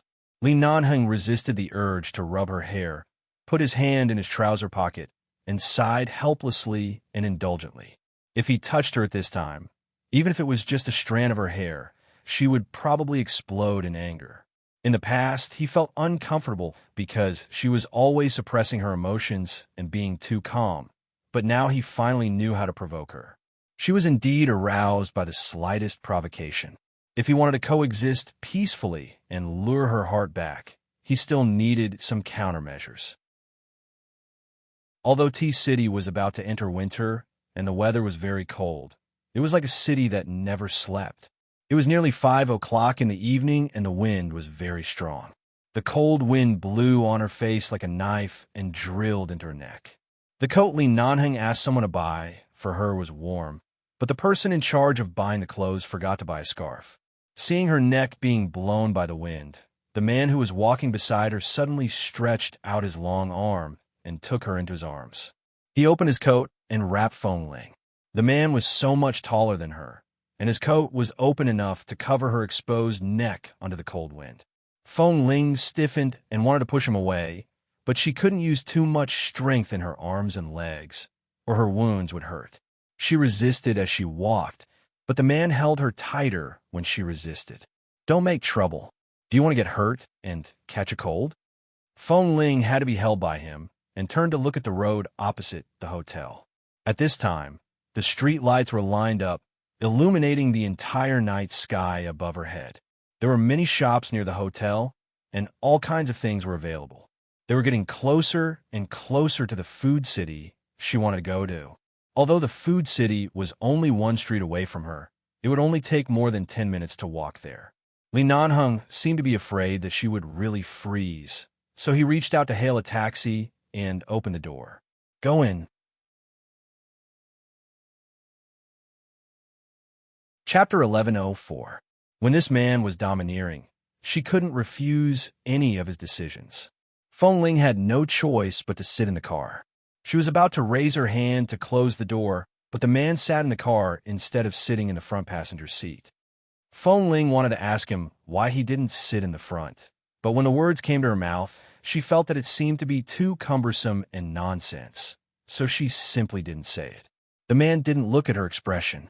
After telling the driver the destination, he glanced at the time on his wrist and handed his wrist to her.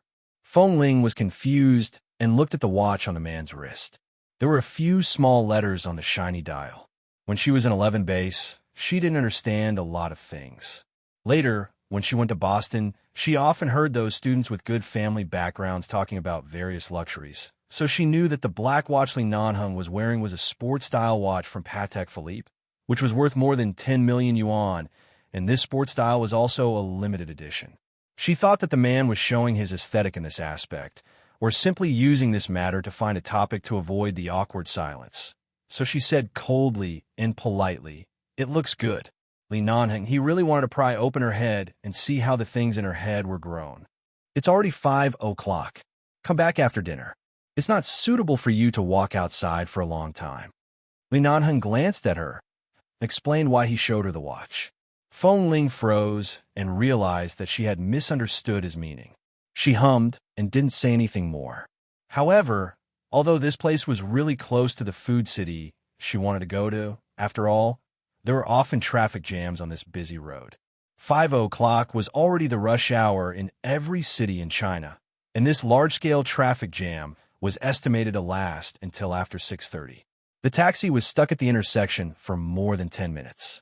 Sitting in the car, Feng Ling heard that Li Nanheng was answering the phone at this time. Although he was in T-City, he had a lot of things to do in the United States and often received calls from there. She took the opportunity to turn a look at the man beside her. At such a close distance, she could see that the man's eyes were deep and clear. She didn't know what had happened when he picked up the phone. He seemed to be silent for a moment, then lightly continued to say something to the other side. Because she didn't know what exactly it was, she didn't listen carefully.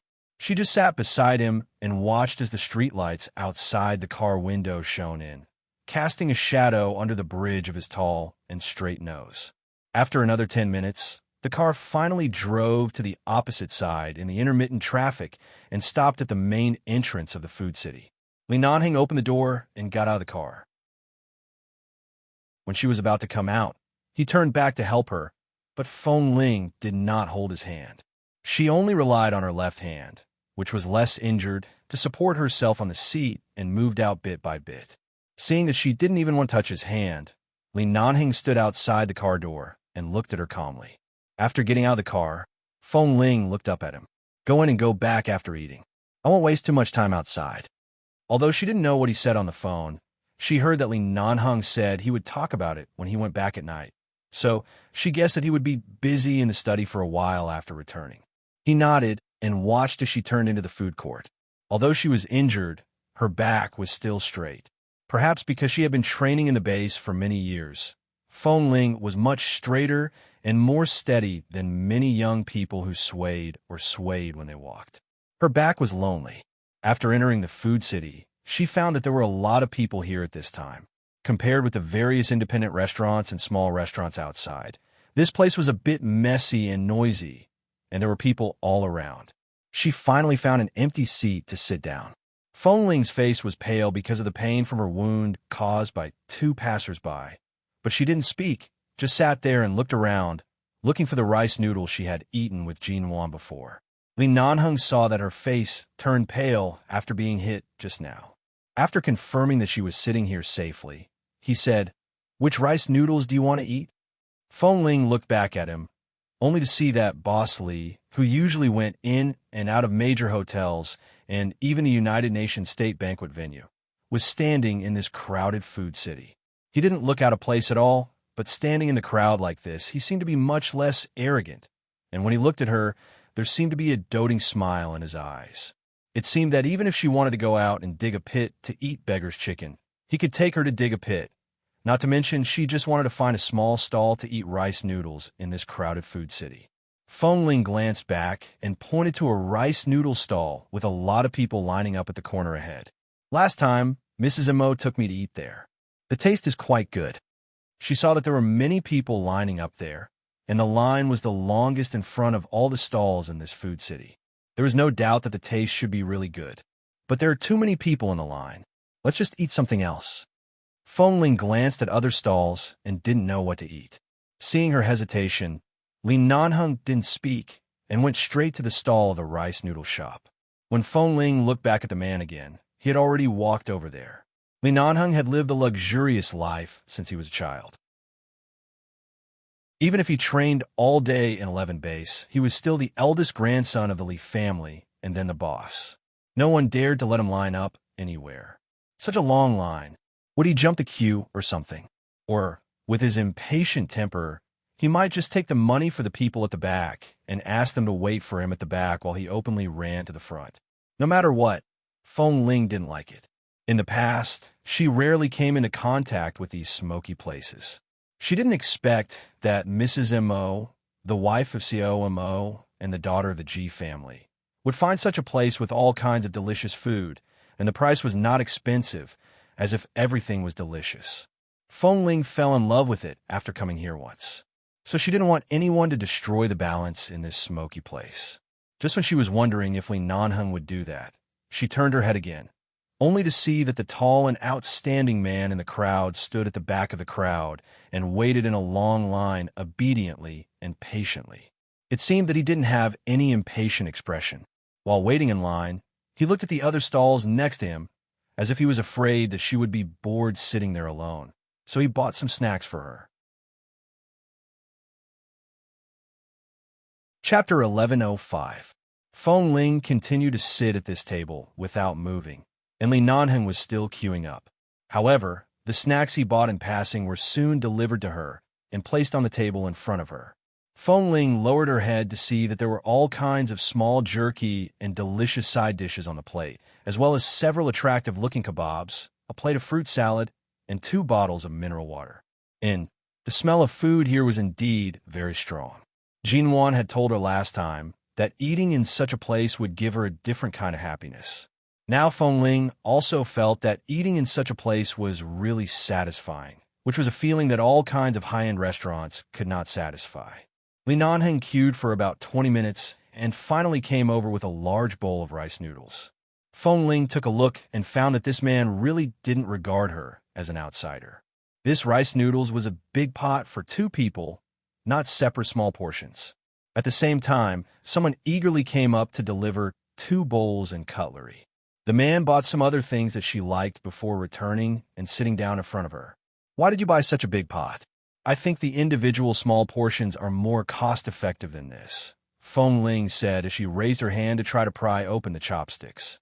However, she didn't expect that one day there would be a day when she couldn't even pry open a pair of chopsticks. The main reason was that she couldn't exert force on the wound on her arm. If she exerted a little force, the wound that had just stopped bleeding would bleed again. Li Nanheng casually took the chopsticks in her hand, helped her pry open the chopsticks, and then handed it to her. At the same time, he said mildly, "In the base, when you usually sit together with a group of brothers and eat together, why don't I see you as an outsider? What did you not sit together to eat when you were out on a mission? Now you don't feel comfortable eating a pot of rice noodles with me?" With that, without waiting for her to explain, he picked up the small bowl in front of her, picked up some rice noodles for her, and then placed it in front of her. Feng Ling, she just wanted to ask because she saw that the rice noodles for 2 in this big pot cost 38 yuan, while the rice noodles for a single person only cost 15 yuan. Moreover, it seemed like there wasn't much difference in the food inside. She just wanted to say that it wasn't worth it. However, thinking that the person in front of him was Li Nanheng after all, he simply didn't care about the 8 yuan and picked up the chopsticks to eat. When she scooped some soup into the pot with a small spoon, Feng Ling noticed that there seemed to be a lot of seafood in the soup base. She turned back to look at the sign and saw the difference between the large and small portions. It turned out that there were so many things in the large portion. She hadn't noticed it earlier. In that case, the extra 8 yuan was well worth it. She didn't say anything, nor did she say anything because of the topic just now. She just silently picked up the seafood and the soup base one by one into the bowl in front of her. Seeing her eating silently, Li Nansheng asked mildly with a smile, "Didn't you think it's not worth it? Miss Feng, who is so calculative over 8 yuan, did you find something good in the soup?" Feng Ling, I didn't notice earlier. How is it? Is it delicious? So delicious that you don't even want to raise your head? Can't you look at me when you speak? Feng Ling looked up at him. Do I have to look at you when I eat? After all, this meal is on me. You don't look at me when you eat, nor do you speak. Where's the basic courtesy? Feng Ling's eyelids twitched, and she glanced at him strangely. All the food and drinks on this table added up to only about 100 yuan. What was wrong with him, the dignified Li Nanheng, to sit here and argue with her like the commoners around him? She didn't look at him when she ate. What's wrong? She replied coldly. You have so many requirements for treating me to dinner. Can't I just invite you back next time? Li Nanheng put down the chopsticks in his hand and looked at her for a moment. Feng Ling had already lowered her head and continued to eat her rice noodles seriously. However, the man suddenly said with a faint smile, "You have to keep your words. Since you said you'll invite me back next time, you have to find time to invite me back. When do you plan to come out to eat with me again?" Feng Ling's chopsticks paused. Only then did she realize that she seemed to have been set up by this man and had unintentionally agreed to another meal. Li Nanheng pointed at her chin. There are soup stains. Feng Ling raised her hand and was about to take a napkin to wipe it, but the man had already picked up a napkin and wiped a drop of soup off her chin. She sat there without moving. She watched as the man, who usually carried real knives and guns to kill enemies and terrorists and minefields, wiped her chin and mouth seriously with a napkin. Something she had been trying hard to keep out squeezed into her heart. She didn't know what it was. She only knew that her heart was somewhat hot. It was abnormally hot. In the darkness of the night outside the food city, the street lights were dim. The business here became more and more popular during the peak hours at night, and there were more and more people. The two of them sat close to the window by the food city, and they could see the dim yellow light, the traffic, and the crowd outside. At the next table, there were many young couples who had just gotten off work and were here to eat. There were also families of 3 who were eating with their children. There were old people and children, and it was like a picture of a group of people. There were all kinds of people. Feng Ling used a spoon to drink the soup. Li Nanheng didn't eat much rice noodles. He only threw a piece of jerky into his mouth, and then ate while watching Feng Ling drink the soup. She glanced at him sideways. Can you not keep looking at me? The man's expression was cold and roguish as he curved his lips. I'm thinking about the day you landed in High City and how you looked in the hotel after getting drunk. Feng Ling's expression faltered. She still didn't know what happened after she drank a bottle of red wine on the plane until she woke up in the hotel. Hearing the man's words, she looked at him again. What happened to me? What did I say? Or what did I do? The man looked at her meaningfully and didn't say anything. Instead, he deliberately avoided the topic and said indifferently, It's been so long. You don't need to pretend to be a man anymore. Why haven't you grown your hair? Feng Ling didn't think much of it. Long hair is too troublesome. I'm used to short hair. She rarely paid attention to her appearance, nor did she care whether she was feminine or not. Anyway, she had always had short hair since she was a child. She felt that it was convenient to do everything this way, so she never thought of growing her hair long. She originally thought that Boss Lee was reminding her that she was not feminine, but when she looked up, she saw Li Nanheng sitting in the crowd and smiling at her. His deep eyes were dark and translucent, as if they were shining. The man was tall and had long legs. He was dressed in clean black clothes, and there was only a light layer of stubble around his chin. A certain strong sense of hormones enveloped his body.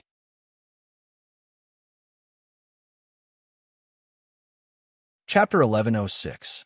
There were too many people coming and going, and they walked fast, bringing up a gust of wind. The man's hair swayed slightly, like the trees swaying silently in the dark night, or like the cold snow falling when the mountain on Roger's Pass shook, making her heart tremble inexplicably. It's good that you don't grow it. I'm used to seeing short hair. If you grow long hair one day, I'm afraid I won't even know where to put my hands. This man's words were ambiguous. Did he mean that he didn't know where to put his hands, or didn't know where to put his hands? This pot of rice noodles was really too much. Li Nanheng was really not interested in this kind of food that girls like to eat. After accompanying her to eat a little, he got up and went out to buy something. Feng Ling focused on drinking the soup and ignored him. After a while, Li Nanheng came back with something. She looked up at him. "What did you buy?" He didn't say, but just threw the bag to her.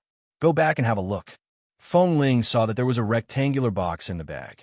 She didn't know what it was, but judging from the man's dusty appearance, it seemed that he had specially bought it. What could it be? However, when the man came back, he saw that she hadn't finished eating. It was probably too cold outside. He brought over a clean bowl and sat opposite her, eating the rice noodles and drinking the soup slowly. From time to time, he picked up a handful of rice noodles and swung in the air. It seemed that he was in a good mood. Feng Ling asked him, "How long will you stay in T-City this time? Don't you need to go back to the U.S.?" Li Nanheng replied, "You are surrounded. How can I go back?" Feng Ling bit the rice noodles in her mouth. How many days will it take to get rid of these people? Within 2 days. With Li Nanheng's swift and decisive style of handling matters, it was indeed possible to solve the problem within 2 days. After dinner, Feng Ling ate too much and really didn't want to take the car back, so Li Nanheng accompanied her to walk back in the early winter night of T-City. When passing by the hotel, Feng Ling hesitated. Li Nanheng seemed to know what she was thinking. On the way back, because she had eaten the rice noodles, she felt a little hot all over, so he didn't hug her again, but at this moment he suddenly took her in his arms and walked into the main entrance of the hotel, saying, "At this time, whether you go to Jin Wan's place or Wenliching's place, you will only get yourself into trouble. The only person you can trouble is me, and the only person who can help you deal with those people is me. Why are you so ungrateful? Don't you know that the most important thing now is to hug my thigh tightly?" Feng Ling. She glanced down at his thighs meaningfully. Being glanced at by the woman meaningfully, although she just looked at his thighs, Li Nanheng found that he was shamefully stiff. He squinted at her. "What are you looking at?" "I'm looking at Boss Li's thighs. There are too many people who want to hug your thighs. I'm afraid I can't hug all of them, even if I break my head," Feng Ling said as she walked to the elevator and tried to withdraw from his arms. However, the man held her tightly, lowered his head to her forehead, and said hoarsely, "It depends on whether you want to hug me or not. As long as you want to hug me, I can get rid of all the pendants on my legs and leave them to you, okay?"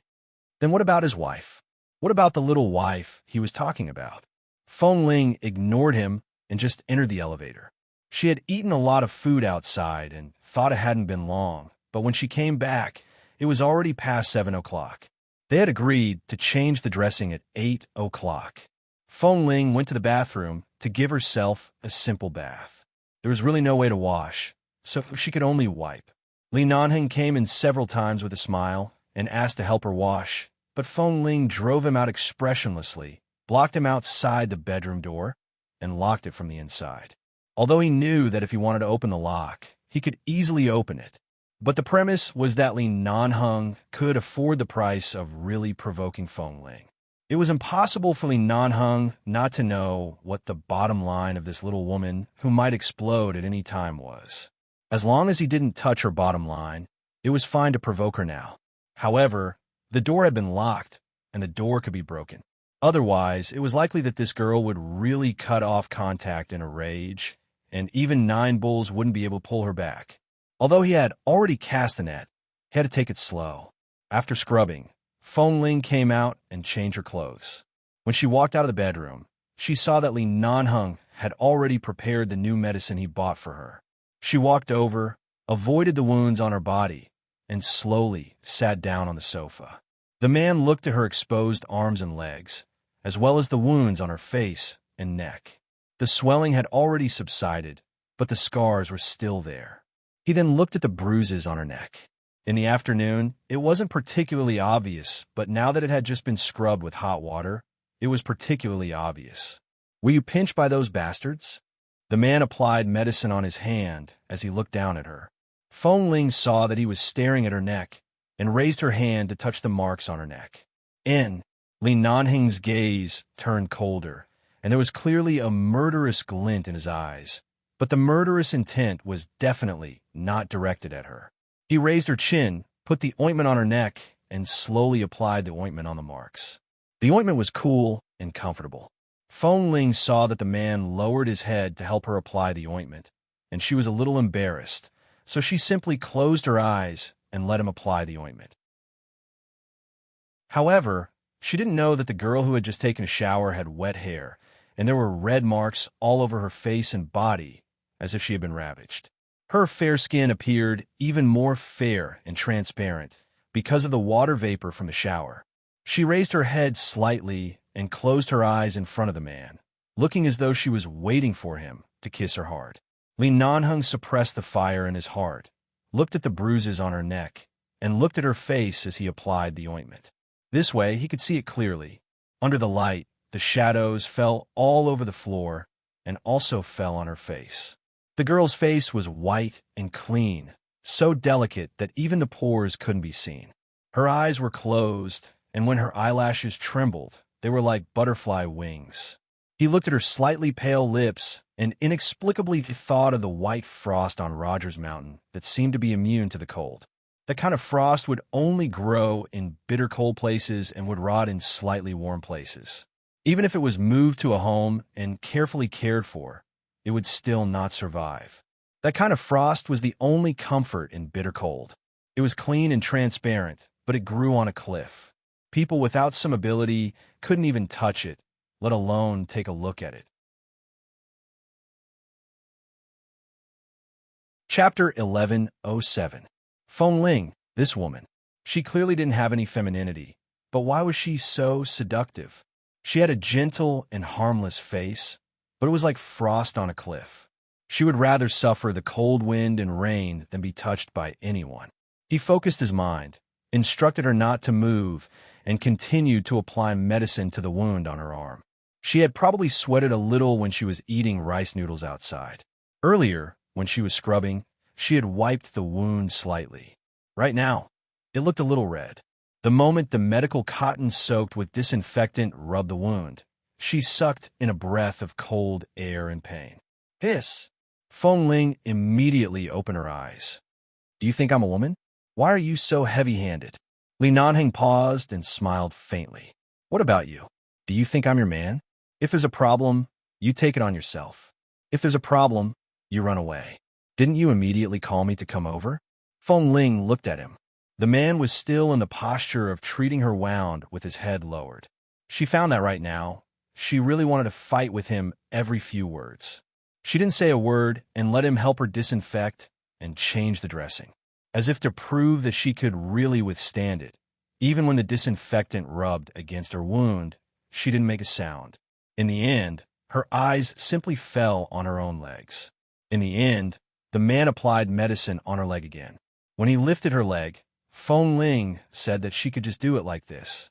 There was no need to lift it up, but the man said that his feet were numb and sat on the sofa next to her. He let her turn sideways and place her leg on his thigh. This position, especially when her pants were rolled up and her white legs were placed on his lap. No matter how she looked at it, this scene was very shameful. However, the man was helping her apply medicine with a serious expression. Li Nanheng's hand stroked her leg, and he could not move his gaze away. No matter how Feng Ling looked at it, she felt that he was doing it on purpose. She wanted to pull her leg out, but the man seemed to inadvertently apply a cool ointment on her wound. She shivered from the pain and coldness. Once again, he naturally pressed her leg on his thigh and continued to stroke it.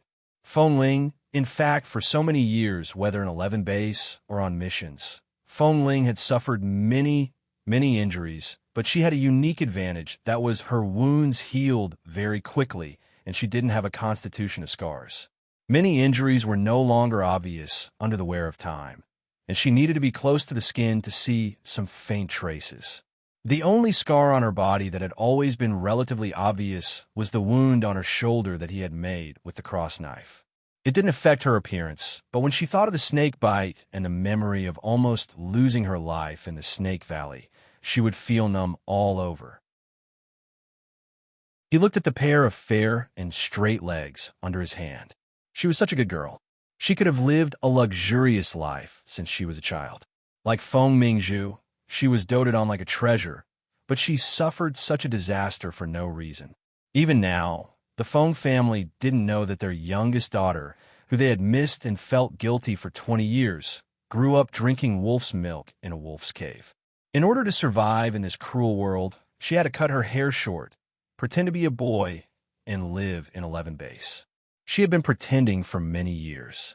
Her gender had been exposed. She could clearly live as a girl, but she had been used to that kind of life. He really wanted to make up for all the things she lacked in the past 20 years to let her know that she didn't need to live in this world with such difficulty and that she could also be a little princess. The man's hand stroked her leg, and the medicine on the wound had been evenly applied. Feng Ling followed his gaze down and saw that his hand was on her knee. He paused and did not move again. "Have you applied it?" she asked. Li Nanheng glanced at her at this time. "Do you have to live alone outside like this? Do you really not plan to find your family?" "No," Feng Ling answered straightforwardly. "Even if you return to your family and live a carefree life, you don't need to worry about anything in the future, and you can make up for all the things you have lost. You still don't want to find them?" "I don't want to." Feng Ling frowned impatiently. "Why do you suddenly mention this?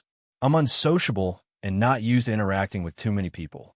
It's not like you don't know that if I really return to that so-called family one day, whether it's liked or hated by others, I don't know how to face it, and it's very likely that I'll even lose my freedom. I don't want that kind of life."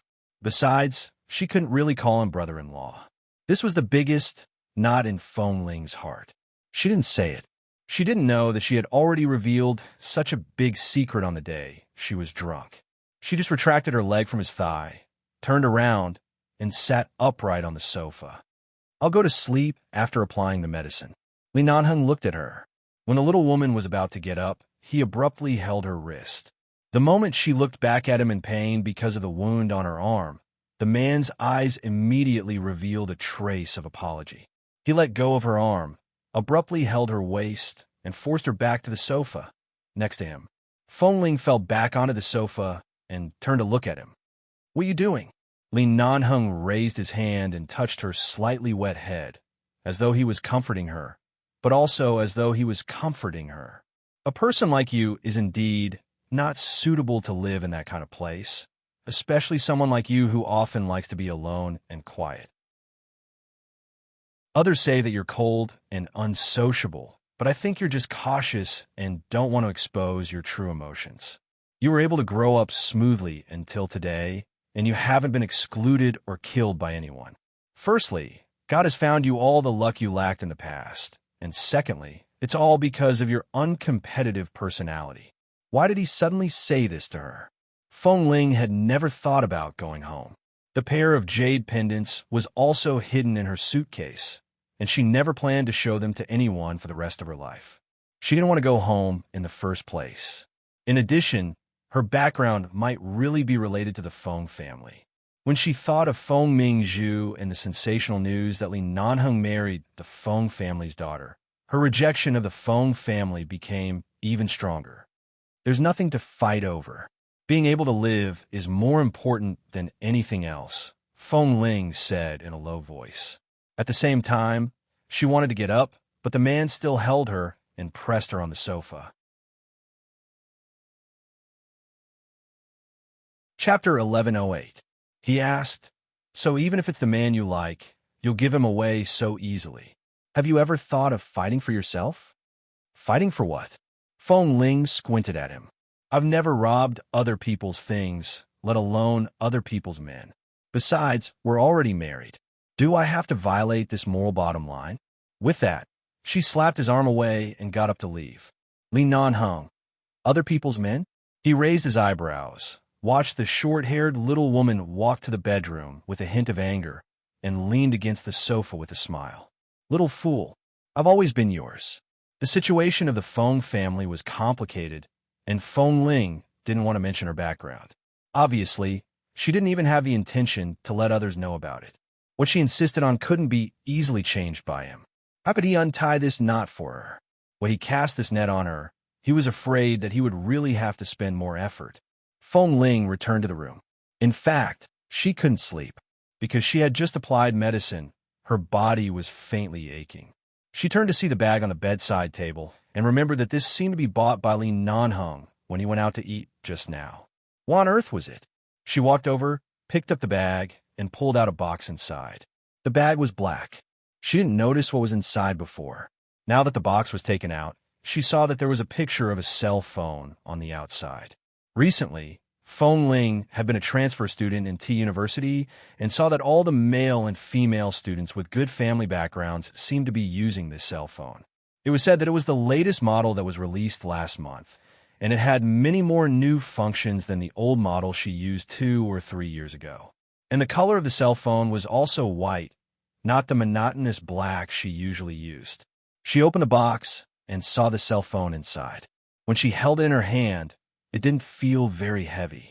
The cell phone was brand new and hadn't been opened before, so she needed to turn it on and set it up by herself. Looking at the thing in her hand, Feng Ling turned and walked out of the bedroom, only to see that the man was no longer in the living room. Hearing the sound of water boiling in the kitchen, Feng Ling walked over and saw the tall man standing in the kitchen boiling water. It seemed like he was preparing to help her brew the anti-inflammatory drugs in the medicine box. Perhaps after such a long time, except 3 years ago, when she accidentally let down her guard against him and really promised to marry him 3 years later, she had never properly responded to his kindness. Back then, she had denied everything that had happened between the two of them again and again. Even though he was still angry with her, he still seemed to treat her very well. Whether it was out of control or out of habit, it wasn't like she didn't notice it. Not to mention the fact that he had saved her time and time again. He would even take note of something as trivial as an old phone. In the eyes of others, Bosley might be a man harder than a rock that was difficult to approach, but in Feng Ling's eyes, what she saw was his flesh and blood and his warmth. She stood in front of the kitchen door with her phone and looked at the man's back. "Are you boiling water?" Li Nanheng didn't even look back. "I can't sleep. Is there anything else I can do for you?" When Feng Ling spoke, her voice was a little low. After all, she didn't know how to face the situation between him and her. Li Nanheng still didn't look back. "Go back to the room to rest. If you can't sleep, play with the phone by yourself. Don't you need to study the new phone for a while? I won't argue with you about the phone. I'll accept the phone, but you don't need to help me change these things in the future. I just need one that can answer the phone." Feng Ling sharply saw that the man seemed to be making coffee while boiling water. She glanced at the coffee machine by his hand and walked over.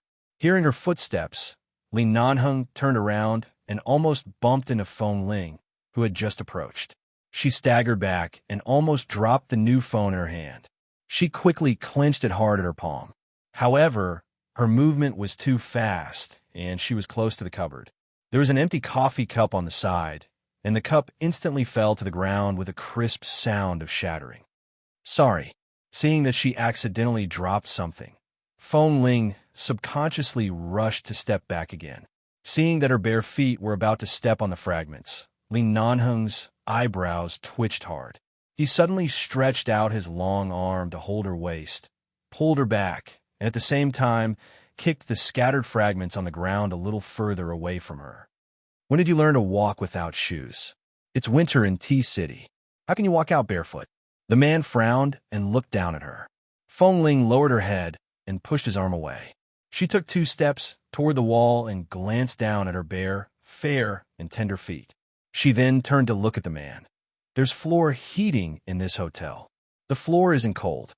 Even if it's not cold, you should wear shoes and develop the habit of walking barefoot. Are you like that woman Jean Wan, who often has a stomachache?"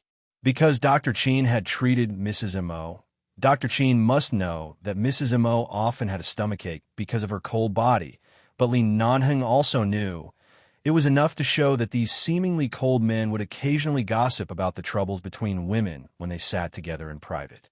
Feng Ling's white and tender toes curled up slightly and stood there looking at him. I'll put them on in a while. Go now.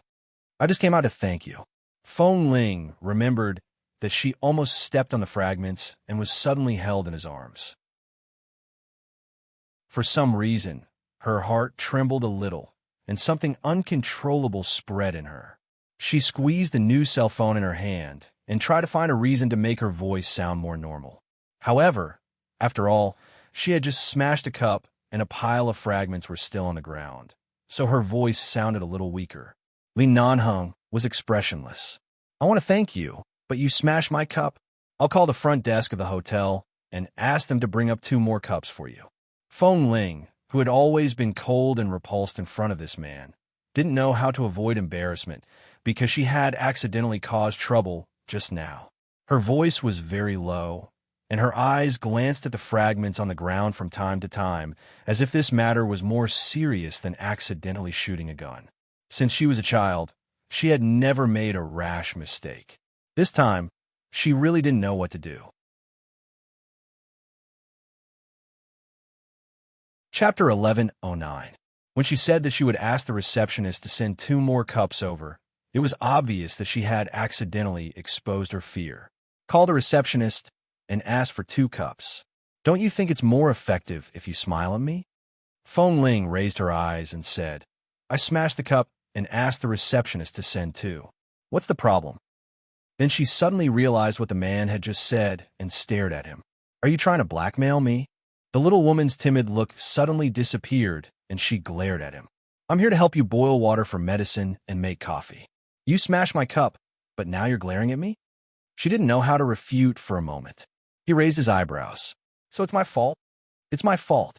Feng Ling lowered her head awkwardly. It's not your cup. Just pay the hotel for the cup when you check out. I'll pay for it myself, Li Nanheng said calmly.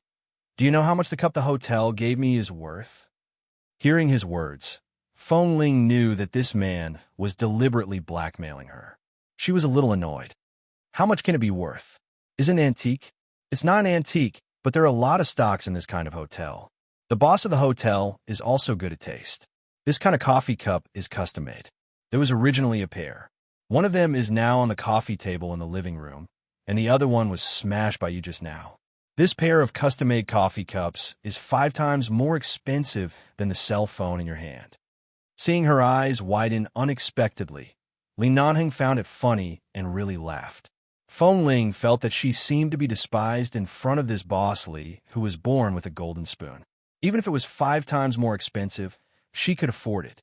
In general, she had an apartment in Los Angeles and an apartment in Boston. After returning to China, Mr. Mo gave her a high salary. It was not like she didn't have money.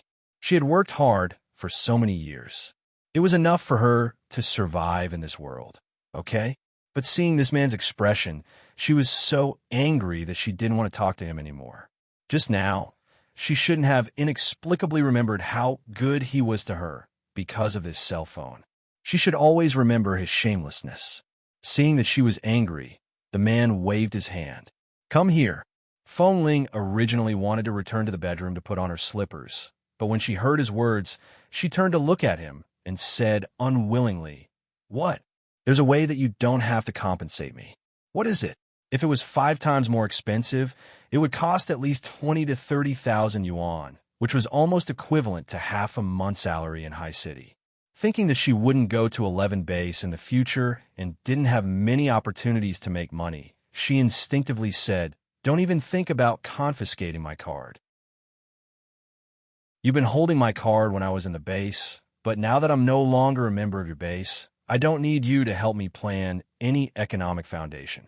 I'll make my own decisions and will never give it to you. When did you start to care so much about money? Li Nanheng raised his eyebrows, and there was a smile in his eyes. Now was not like when she was in 11 base, where she could earn at least 2 or 300,000 yuan from mission. She had to be frugal. In the past 2 years in Boston, she had been relying on her work to be self-sufficient and knew how to live a frugal life. To put it simply, Feng Ling used to live in the jungle, the orphanage, and 11 base. Many of her knowledge existed on the surface, and she was somewhat blocked. But now she had basically understood everything. She would also care about things that normal people would care about, but she just didn't say it on the surface. She ignored him, walked around the small fragments on the ground, turned to find a broom, and walked over to clean up the fragments. Seeing that she had come to clean up with injuries, she had just walked back to Li Nanheng's side when her wrist holding the broom was suddenly held by the man. Fengling only had time to raise her head to look at him in confusion, but at this moment, the man held her waist and pulled her back. In just 2 steps, he had pressed her against the side of the cupboard. The sound of boiling water behind them had stopped, but the sound of the coffee machine continued, and there was a small buzzing sound. Fengling subconsciously wanted to push him away, but the man directly held her wrist. Although he did not use much force, his fingertips still grazed a wound on her arm. She let out a low cry and was pulled into his arms. Just like this, her waist was pressed against the marble counter on the cupboard, but her front was pressed against the man's chest. Before she could make a sound of resistance, she was kissed. She was stunned for a few seconds and wanted to retreat. At the same time, she raised her hand to push his shoulder, but the man held her waist and brought her into his arms. In just 2 steps, he pressed her more firmly against the marble counter of the cupboard. Fengling. There was anger in her eyes. She glared at him, but the man did not see the shock and anger in her eyes. The previous few kisses were basically carried out after he was drunk. Finally, when she was sober, he naturally held her in his arms. How could he let her go? The man held her waist with one hand and raised the other to touch the back of her head. Their soft lips pressed against each other, and the man directly pried open her lips and teeth and invaded them. Their lips and tongues intertwined. It was a little gentle, a little ambiguous, and a little forceful. Fengling pushed Sang Sang and kept biting back. But in the end, she was still restrained by the man's lips and tongue time and time again and had no way to retreat. At first, Fengling could still push him a few times, but then the pain in her arms and legs reminded her that if she used more force, the wound that had been applied with medicine might be torn open. In addition, there had always been a considerable gap between her and Li Nanheng's physical strength. The man's tongue firmly hooked into her teeth. Her body trembled, and her mind went blank. Her hands tightly gripped the man's clothes to stand between him and the cupboard. When Li Nanheng let go, her breathing was so chaotic that even she was panicking. The man lowered his head. His warm, almost boiling breath sprayed into her ears, causing a layer of goosebumps to rise all over her body. She trembled and wanted to turn her head away, but the man's breath pressed against her sensitive ears. Li Nanheng, what on earth are you doing? Fengling forced herself to calm down. 5 minutes. Fengling. Chapter 11:10. She abruptly turned to ask him what he meant by those 3 words, only to see herself reflected in the man's eyes. She instantly choked on the words that were about to come out of her mouth. Take the initiative to kiss me once for 5 minutes. Take the initiative to kiss him, and kiss him for 5 minutes? There was only one thought in Fengling's mind. Impossible. Don't even think about it. Li Nanheng watched as her eyes widened in anger. He pursed his lips and chuckled lowly. Then sleep on my bed for a night? This sleep for a night had 2 meanings. It was clear that his words were not that simple. There was a huge ambiguity. Don't be too shameless. I've been shameless for so many years. When I first started chasing you, you scolded me more than once. After being scolded by you for so many years, I have to carry out these 2 words so that I won't be wrong for no reason, right? Fengling couldn't take it anymore. She pushed him but failed. She frowned and said, Li Nanheng, don't kiss me again in the future, and don't suddenly kiss me while talking. Before she could finish speaking, the man abruptly and accurately kissed her lips. She widened her eyes in anger and was about to struggle. In order to prevent her injuries from being pulled out in her anger, he let go in time. At the same time, he held the little woman who was leaning against the cabinet with anger all over her body to prevent her from falling down. At the same time, he pressed against her ear and whispered, I'm afraid I can't do this. If I could do it, how could I have chased after a little iceberg like you? Fengling, At this moment, the man held her hand, intertwined his fingers with hers, and gently tugged her hand up. "Why don't you give me a slap? And then find someone to customize a set of cups that are exactly the same as this one?" You. He had already kissed her earlier. Just because she didn't agree to his shameless request to kiss him for 5 minutes, she was kissed for nothing? And the man just hugged her like this, his head pressed against her ear, as if the feeling of imprisoning her in his arms was very comfortable. His voice was soft and lazy. His voice in her ear, just a word, made her heart tremble fiercely. She closed her eyes to calm herself down. "I'll find someone to do it. Do you really have to go through so much trouble? The simplest way is right in front of you. Even if it's just perfunctory, I'll accept it." "I don't accept it." Feng Ling's tone gradually cooled down. "Li Nanheng, I really wonder how you could be so shameless. You threatened me with a cup." He smiled lazily. "Maybe this is shameless in your eyes. Have you ever thought about how much effort I put into you over the years? But in the end, how much scruples do you have? Even when you finally took a step toward me, you only took one step and then took 100 steps back. Feng Ling, I only spoiled you because I fell into your trap. I know that your feelings for me are not enough for you to surpass all rationality, but I still want to see when you can really let go of your heart and walk toward me." Feng Ling lowered her eyes and did not speak. It would be a lie to say that she was not touched, but the next moment, she suddenly raised her foot and stepped hard on the man's foot. Unfortunately, she stepped barefoot. The attack was like throwing a ball of cotton at the man's face. The damage index was basically 0. The man did not speak after being stepped on by her. Instead, he suddenly pinched her chin and looked at her deeply. He said in a low voice, "When will you really smile for me or cry for me from the bottom of your heart? Do you have to force me to press you on the bed before you can cry?" Feng Ling's eyes flickered, but her heart was uncontrollably burning. She turned her eyes away and said, "Do you still want me to put on my shoes?" Her awkward action of changing the topic made the man suddenly chuckle lowly. It was obvious that he was laughing at her for not expressing her feelings even though she was clearly moved. He was laughing at how stupid her way of changing the topic was, and he didn't hide his laughter at all. However, it was indeed not good for her wound to keep being restrained like this. The man did not intend to keep forcing her at this time. Before the heat was up, he could only endure it. As soon as her body was free, Feng Ling took a step to the side and turned to walk out. However, she paused and said without looking back, "I'll say it again. Don't kiss me forcefully in the future." The man said leisurely, "I think you enjoy it." Feng Ling said hatefully, "I was wondering why you insisted on keeping me here. When Mr. and Mrs. Mo kept me here, they probably didn't expect you to be so shameless. You clearly knew that I was injured and couldn't struggle too much. My body was electrocuted, and now I have no strength. From the beginning, you've been harboring evil intentions." Li Nanheng smiled slightly. "Not only have I been harboring evil intentions from the beginning, I've been harboring evil intentions since you were 13 years old." Feng Ling, 13 years old?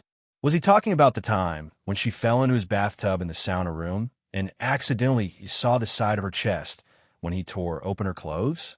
The expression on her face changed several times in just a few seconds. It was rich and colorful. She wanted to curse but found that she couldn't say anything. However, when she heard the man's attitude as if he had long regarded her as a piece of meat in his wolf's mouth, she couldn't express her anger. Her face did not turn red, but the tips of her ears were about to drip blood. If she had known that one day in the future, this man would say such shameless words, she would never have gone to 11 base and would never have created any possibility or opportunity to contact him again. She couldn't find an excuse for a long time and finally fled. She ran back to the bedroom, put on her slippers, and threw the new phone on the bed. She stood in the bedroom for a long time and seemed to hear the sound of the broken pieces being swept up in the kitchen. Feng Ling abruptly turned to walk out. She saw that the man was sweeping the floor in the kitchen and said, "I'll sweep." Hearing the movement, the man turned to look at her. When he saw that she was indeed wearing shoes this time, he retracted his gaze and continued to sweep the floor. As he swept, he said mildly, You'd better go play with your new phone. You're covered in injuries. You haven't even finished sweeping the floor. If you hurt your foot again, I'll have to apply medicine for your foot again. The gains don't make up for the losses. Feng Ling, now he knew that she was covered in injuries. Earlier, when he pressed her down and kissed her hard for a long time, why didn't he think that she was injured? Seeing that he really didn't need her to intervene, Feng Ling glanced at the other intact coffee cup on the coffee table, thought about the price of this cup, and returned to the bedroom.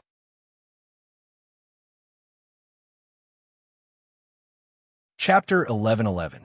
Feng Ling sat on the bed and turned on the new phone. While studying the usage of the new phone, she checked the various phone numbers in her previous phone's address book. She didn't have much interest in studying the new phone. She just changed the card, made sure that the address book was also synchronized, and put the phone aside. Late at night, Feng Ling was very hesitant. She didn't know if she should stay or not. In fact, from a rational point of view, no matter what, she should leave. Because of the relationship between Li Nanheng and the Feng family, and because that man had clearly said that he wouldn't do anything to her, but he still kissed her forcefully in the kitchen. She felt that if she continued to stay here, more unexpected things would happen. But in her heart, there was a weak emotion that she couldn't understand that hindered her, telling her that she should stay here. She put her new cell phone aside to charge, got up, and walked out of the bedroom. She saw the man coming out of the bedroom next to the suite. Perhaps because she was now living here with an injury, this man, who was a heavy smoker, seemed to have not smoked today. He had just taken a shower and looked refreshed. When he saw her coming out, he naturally asked her, "Have you taken your medicine?" Only then did Feng Ling remember that half an hour ago, he seemed to have said something to her outside the bedroom door, asking her to come out and drink the medicine that had been brewed. But she didn't come out at that time. She turned to look at the medicine on the coffee table, walked over, picked up the cup, and drank the medicine while saying, "I'll go back to Miss Wen's place after drinking the medicine." Dr. Wen is now at Miss Wen's place. Are you sure you want to go to her place? Jin Wan's apartment is currently occupied by Mo Jingshin. It's not convenient for you to go there. Li Nanheng came over, took the cold medicine from her hand, turned to the kitchen to pour it out, and then brewed a cup of hot water for her, reminding her to drink it while it was hot. When Feng Ling raised her hand to take it, he said, "My place is currently the most suitable place for you to stay." "I don't think so. How many friends do you have in China? How many people do you know? You know that you can't go anywhere. It's safest and most appropriate to stay here. Here, the base, and I can contact you and support you at any time. We can see what's happening around you at any time, instead of waiting for you to call for help when something happens. No matter if their target is you or me, for them, you're the most suitable one to be attacked first since you're alone outside." The man continued unhurriedly, "Don't mention Jinwan. Mo Jingshin asked you to stay, so he must have made a decision for you. It's best for you to recuperate here. As for Wen Leching, the entanglement between her and her brother has just begun. You don't have to go to her place for the time being. I'm the only one who could take you in. I asked you to stay in a room alone and didn't ask you to sleep in my bed. You don't seem to have any reason to insist on leaving." There was nothing wrong with what he said. If it weren't for Feng Ling's consideration, she probably wouldn't have stayed. But the kiss he just gave her in the kitchen made her realize that things couldn't be so simple. At least, she couldn't let him do this to her. She was afraid that she would lose the ability to resist in front of Li Nanheng. However, he had mentioned Miss Wen and Dr. Wen earlier. She drank half a cup of medicine and water. Her mouth was a little bitter, but fortunately, it tasted of medicine. She smacked her lips and asked, "The entanglement between Dr. Wen and Miss Wen has just begun." "What do you mean?" "A few days ago, Dr. Wen did go to her place to find her, but Miss Wen was not there at that time. I don't know what happened later, but I'm really surprised that Dr. Wen came to China." Dr. Wen was a man with very strong self-control. In addition, his professional nature made him look like a super abstinent man, like Dr. Qin. He was also good at hiding his personality and emotions. Unlike Li Nanheng, who was indifferent to the outside but honest to the inside, Dr. Wen was definitely not honest to the inside and outside. He was definitely the kind of flower on the high mountain that people couldn't even reach out their hands to touch. In her eyes, Wen Leching was an excellent, beautiful, well-educated, gentle, kind, and enthusiastic woman. This kind of woman was definitely a goddess in the eyes of any man. No matter in appearance, family background, or personality, Wen Liqing was definitely the best. Li Nanheng looked at her. The relationship between Wen Linhan and the Wen family is not as simple as it seems on the surface, and his feelings for Wen Liqing are not as cold and unmoved as others think. On the contrary, he is too restrained and forbearing, and everything is as if he is standing in front of the operating table. However, in his more than 20 years of life, the only person who has exceeded his original path is his sister, and the person who forced him to deviate from the path is also his sister.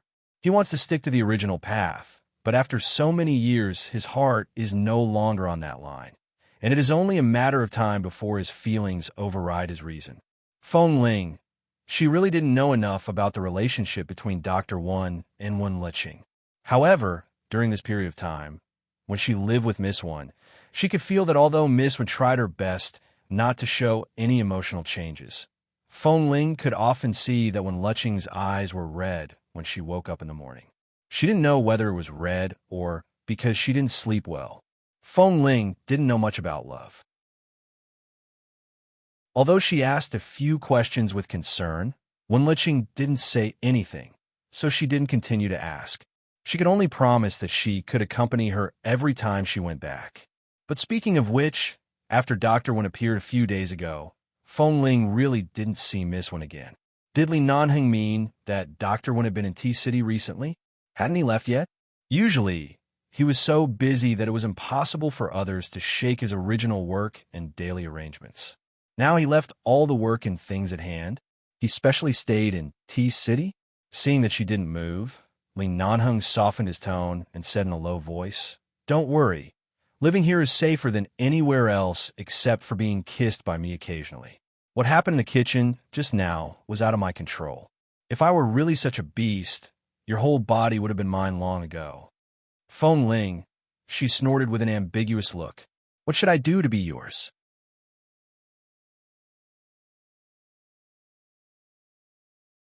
Chapter 11:12. Then she drank up all the medicine and water in the cup. When she looked up at him again, she saw that the man was just looking at her meaningfully. The hint in his eyes was clearly related to what he said just now. So what happened on Roger's pass back then, she was really wrong for being slept with.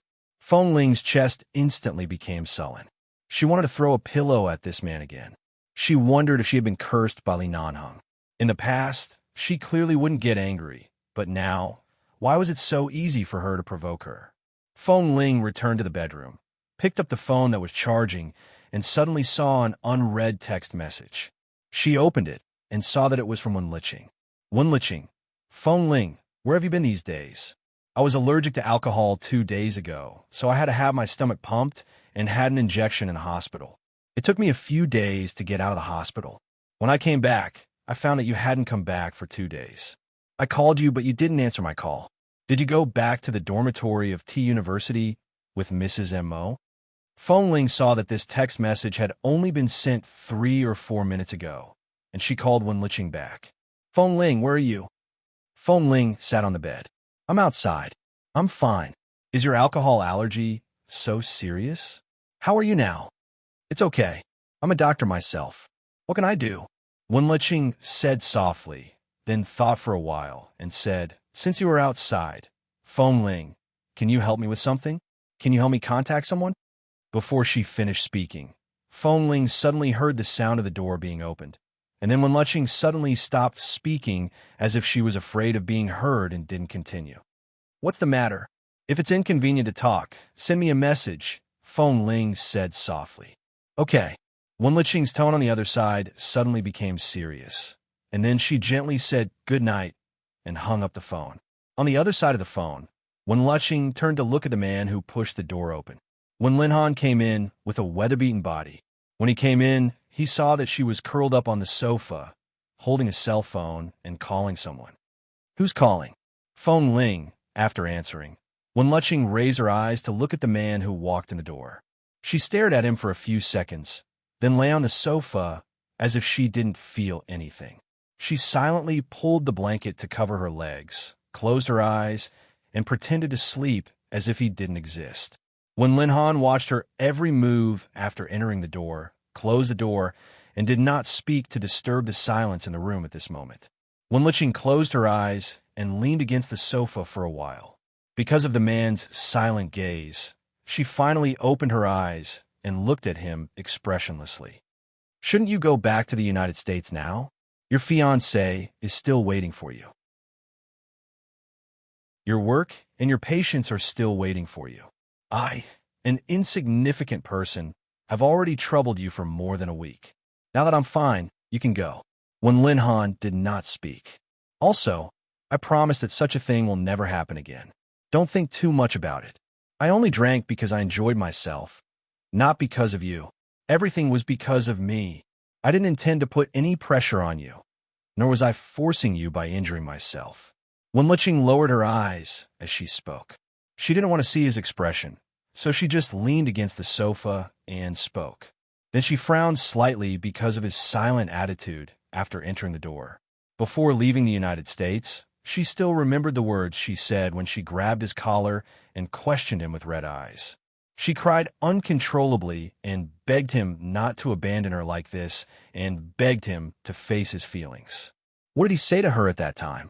Every word was like a cold knife grinding on the top of her heart, and now her heart still trembled when she thought of it. She stroked her head and turned to look at him.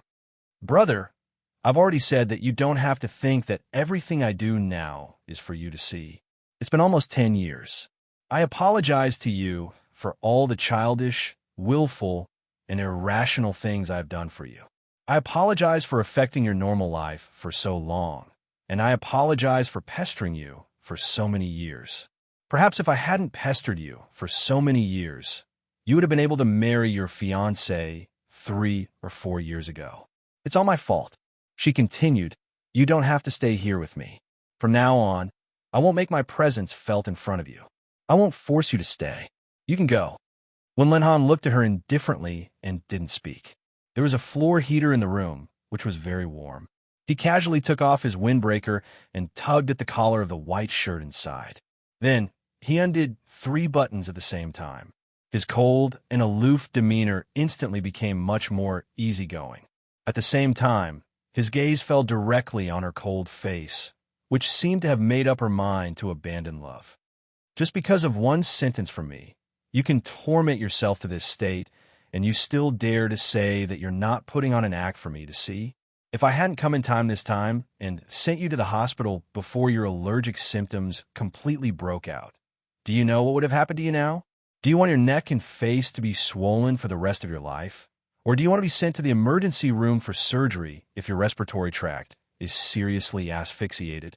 Or do you want to quietly find a corner where no one knows and get drunk and slap me in the face with your pathetic way of letting go, and then impose on me the crime of forcing my sister to die? His tone was still very cold, so cold that when Liqing's heart ached fiercely, she abruptly turned her eyes. You think too much. When Linhan sneered, you torment yourself like this. How can I not think about it? Do you really think I have no heart? Really? When Liqing said lightly, I really thought you had no heart.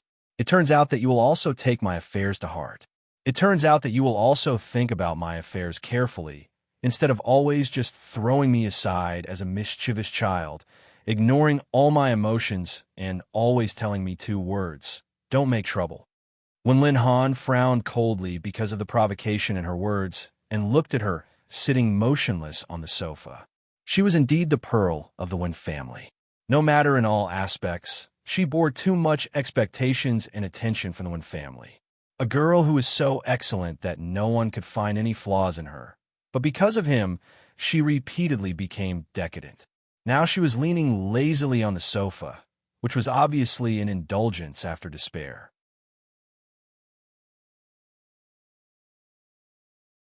Chapter 11:13. He saw that she had been standing there since she entered the door. It seemed that he came to see her just because he was worried that something would happen to her again. In fact, what could happen to her? If she was an extreme person, something would have happened to her long ago. She didn't think too much about the drinking incident, but she didn't expect to be seen by him. It seemed that she was threatening him with death. She wouldn't. If she really loved someone, how could she treat him in such a childish and coercive way? He didn't want to approach her, but he didn't leave or return to the United States because he was worried. Wenlicheng had been resting at home for the past 2 days, so she was always sleepy. Leaning against the sofa sickly, she wanted to go to sleep, but she couldn't because he was standing here. She wanted to ignore him, but couldn't ignore his existence at all. I don't need you to keep an eye on me. I've said that I won't pester you anymore. You can rest assured. I've never said such words before. I've never given up. Now that I've decided to give up, I'll really give up. I'll do what I say. I'll never pester you again. Gu Yuxing looked at Gu Yuxing and said, Dr. Wen, you can go. When Lin Han still didn't respond. Wenlicheng was silent for a while, suddenly lifted the blanket on her body and walked off the sofa. She walked up to him. Her footsteps were still a little unsteady, but she still walked up to him with a cold face and glanced at the door not far behind him. Wen Lin Han, do you want me to invite you out personally? He didn't say anything. He lowered his eyes to look at her when she suddenly approached him. His gaze was very calm, and his expression was cold and forbearing. She didn't want to care about what kind of emotions and storms were hidden in the depths of his dark eyes. She didn't bother to peek into his heart anymore. When she was in love with him, even if it was just a word he said or a few words he wrote, she would think about it for a long time, wanting to know if he had those feelings for her. Later, after thinking about it for a long time, she found that none of his words seemed to have anything to do with her. It was she who forced herself to play. Dr. Wen. Wenla looked at him and raised his finger to the door. I'll call you brother again, my dear brother, who used to have a blood relationship with me. But now the truth has come to light. Brother, who has no blood relationship with me at all, please leave, lest you be seen by others here, and let them be suspicious. If you continue to stay here, I'm afraid that others will think that I'm forcing you to do something. Since I'm the one who took the initiative from the beginning, and I've been pestering you for so many years, I don't know what I've experienced over the years, and I don't know if I'm destined to be enemies with you. Since I've made you so disgusted and painful, and I've caused so many troubles in your life, I'll never take another step towards you in the future. With that, Wenlicheng took a step back and looked at his cold and tense face. As you wish, I have regained my senses. I will slowly heal my wounds by myself. If not, as you once said, I may not find a suitable man to fall in love with. Seeing your brother has always treated me well, so I should face up to his feelings for me, fall in love with him, and completely remove you from my heart. Goodbye. Wenlicheng was tired of talking. She pointed to the door behind him. If possible, I will never see you again. Even if I go back to the United States in the future, I will not look for you. Anyway, you have established your own family and rarely come back to the Wen family. You will never appear in my world again. We will not affect each other and will not see each other. You are a madman. This sentence came out of Wen Lin Han's seemingly calm mouth, and his voice was so cold that it seemed to be able to freeze the air in the entire room. A smile appeared on Wenlicheng's face in an instant, and she looked at him with a sneer. Yes, I'm a madman, I admit it. If I'm not crazy, how could I fall in love with my own brother at the age of 16? If I'm not crazy, how can I only see you in my mind and heart for nearly 10 years from my teens to my 20s? What you said was right. I'm just too short-sighted. I have such good life resources and a lot of good times. Why should I waste all my beauty and enthusiasm on you, Wen Lin Han? Wenlicheng said and pointed to the door again. Now please go out. Wen Lin Han narrowed his eyes, looked at her serious face, and then looked at her figure, which seemed to be getting thinner and thinner than before. She was wearing a set of pink pajamas with a white rabbit pattern on it. She looked simple yet a little playful, but her body was too thin under the clothes, making her clothes look a little empty. She was like this in the hospital emergency room that day. Only when her shirt was unbuttoned did he realize that she hadn't had a good meal since she came to China. She was already very thin when she was in the United States, and now she was even thinner than when she was in the United States. It was as if a gust of wind would blow her away. Madman, he muttered again, but his voice was so low that it was almost inaudible. Wenlicheng thought he was scolding her, but it didn't sound like he was scolding her. She looked up at him. I have said what I should say. How long do you want to mock me? I am already like this, and you still want to beat me to the point of no return? So what if I loved you? When Linhan, do I have to be sent to hell by you because I love you? I want to escape from your shackles. I can finally leave as you wish. You should be more self-aware and don't appear in front of me again. I can't chase you away no matter how hard I try. You even scolded me. What are you trying to do? Do you really have to force me to the point of insanity before you feel comfortable? Go. Go now. Go now. Seeing that he didn't move, Wen Liqing glared at him angrily. Go. Little Qing. Don't call me. Don't call me Little Qing again. You're not my brother, but also my lover. This word is not something you can say casually. Wen Liqing looked at him coldly. Go. Go now. Wen Linhan, don't force me to throw you out. Go.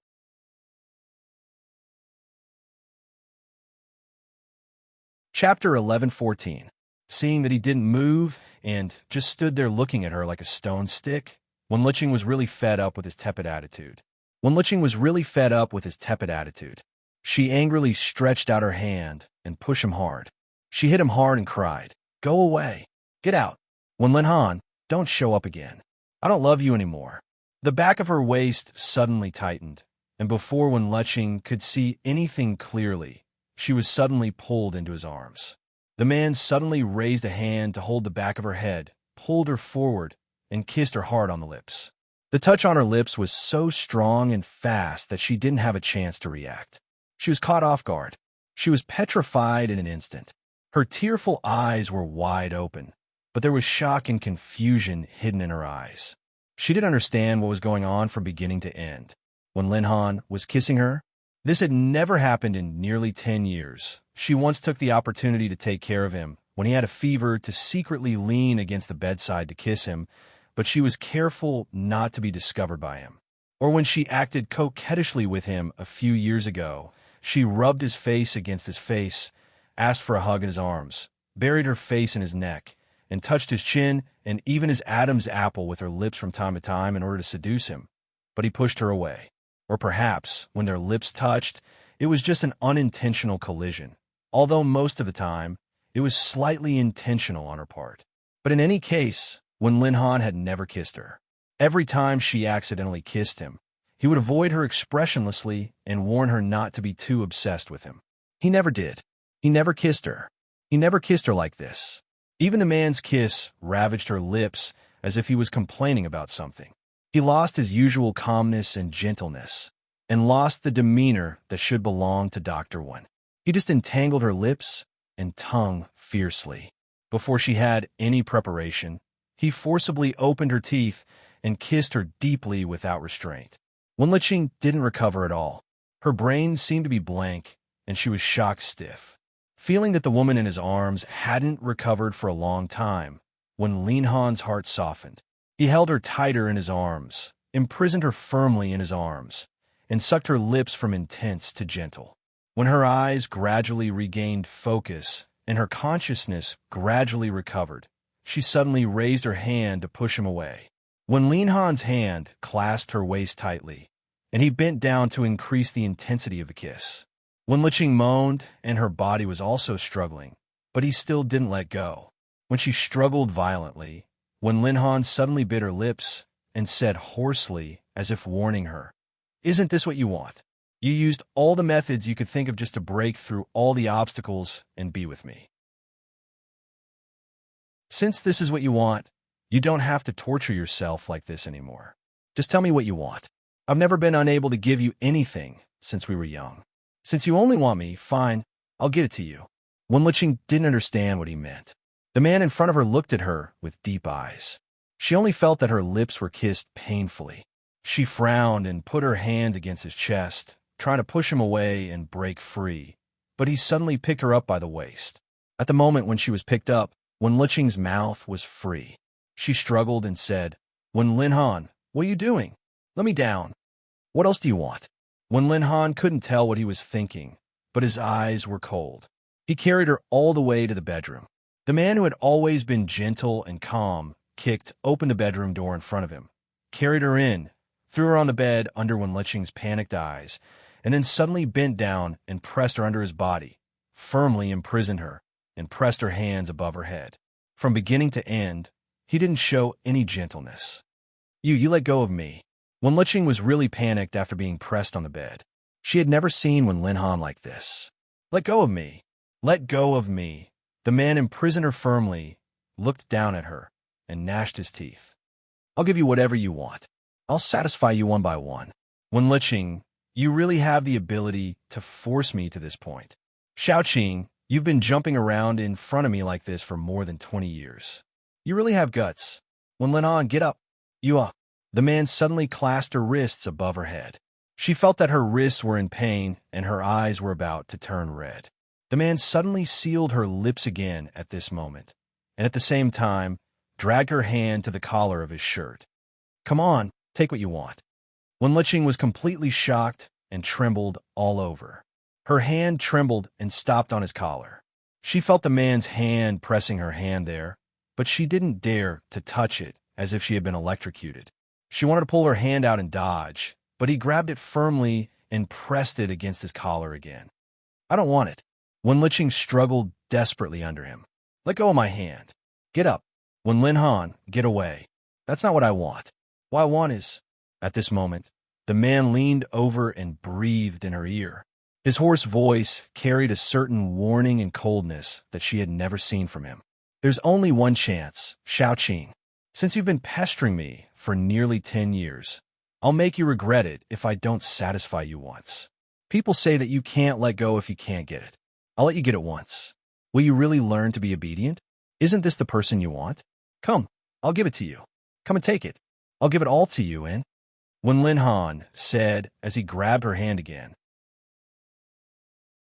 One hand was not enough, so he pulled both of her hands to his collar and forced her to pull the delicate buttons of his shirt collar. Wenlicheng lay there stiffly because of his actions. Her hands seemed to be controlled by him. She couldn't resist and couldn't say a word. When the man pulled the collar open a little and saw the man's collarbone and chest, she panicked and tried to pull her hand out, shaking her head hard. No, it was not like this. She didn't think so. She didn't want to force him to this point. This was not what she wanted.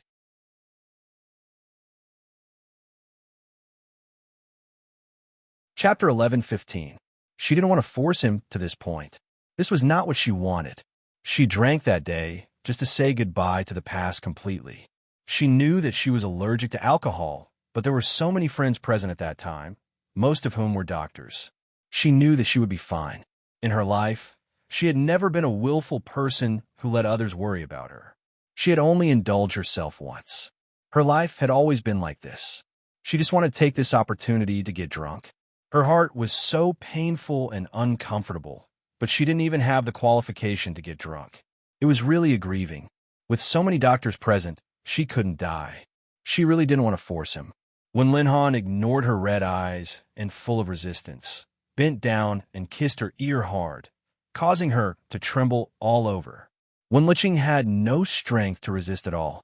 Her hands had been trying very hard to break free from his palm, but she couldn't, until Wen Linhan suddenly let go of her hand and directly sealed her lips again. The strong and deep kiss swept all her nerves. Because of such a kiss, she felt as if the world was full of bursts of white light in front of her. She was shocked and stimulated as if the world was spinning. Her eyes were red with grievance and pain, but the black eyes of the man on top of her were bursting with dangerous light. She wanted to escape, but her body was completely pressed on the bed. The man on top of her had never looked at her like this, nor had he ever treated her like this. He coldly narrowed his eyes and looked at her nervously and helplessly. At the moment when her nervous chest kept heaving up and down, he suddenly pulled open her buttoned pajamas. The front of the pajamas suddenly felt a chill because of being pulled open. She exclaimed in fright, but he kissed her hard again at the moment when she exclaimed. The strength of this kiss was so firm and heavy that Wenlicheng frowned hard, but she couldn't push him away. She began to have an instinctive resistance to something that she had been looking forward to for many years but had never experienced. She wanted to get up and push him away, but her body was as tense as a bow. Before she succeeded in pushing him away, Wen Linhan had pressed her hands back to the bed and kissed her fiercely. When he kissed her collarbone, Wen Luqing was so anxious that her tears slid down the corners of her eyes. Unable to resist, she could only lie on the bed and let him do whatever he wanted. She could only sob and say, "Brother, don't do this, don't do this." When Lin Han didn't seem to hear her, when she couldn't stop crying, trembling under him and choking with sobs, he pressed on her and whispered hoarsely in her ear, "Just say what you want." Before leaving the United States, you came to my room in the middle of the night and accused me of my indifference again and again. The letter you left in my mailbox was also full of tears of blood. There had never been any intimacy between her and him except for the touch of lips. In the past 10 years, everything had been stuck at the level of siblings, and they had never gone beyond that. If something really happened here today, would she be happy? Was this really what she wanted? What she wanted was for him to really like her, not just the relationship between brother and sister, but to really like her. If he did all the things he wanted to do because of love, she would definitely accept it. After all, she was already in her 20s and was not a little girl. There was nothing wrong with it. But now, not now. He had been completely forced by her to the point that he had lost his rationality. He had even acted with vengeance and viciousness. This was not love.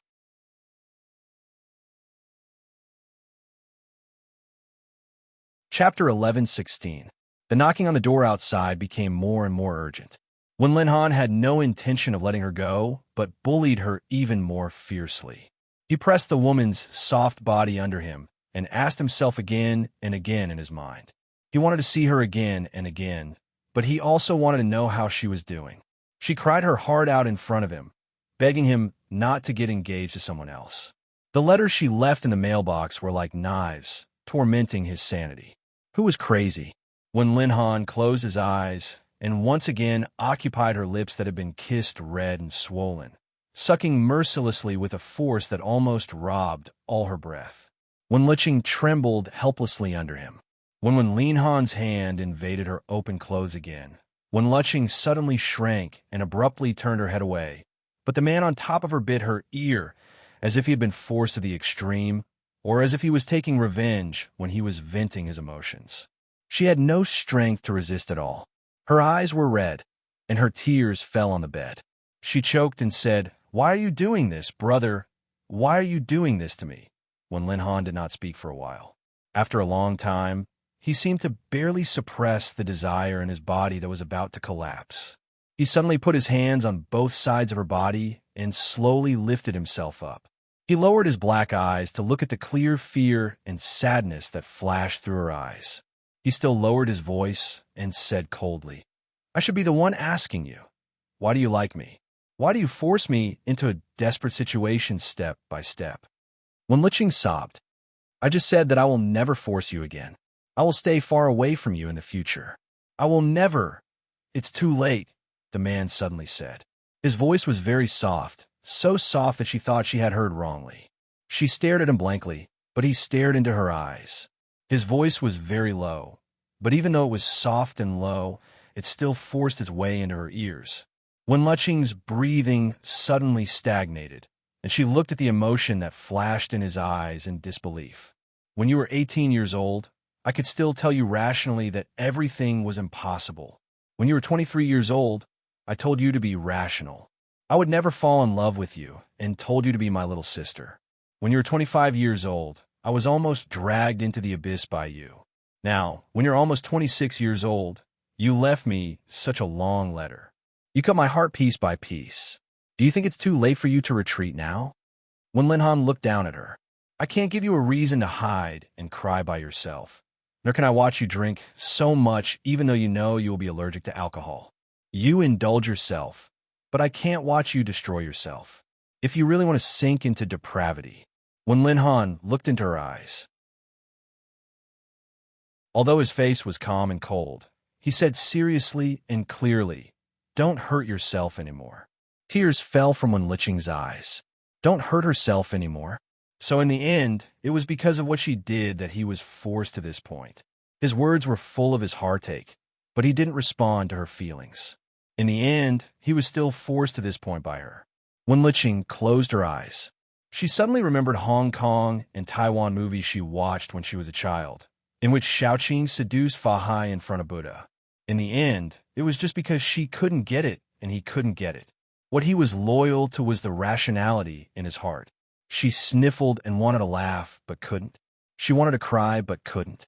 From now on, you'd better behave yourself and don't cause any more trouble. Our family already knows what you've been thinking about me for so many years. Don't let yourself get hurt again. Work hard, whether you're in the United States or in China. Live a good life.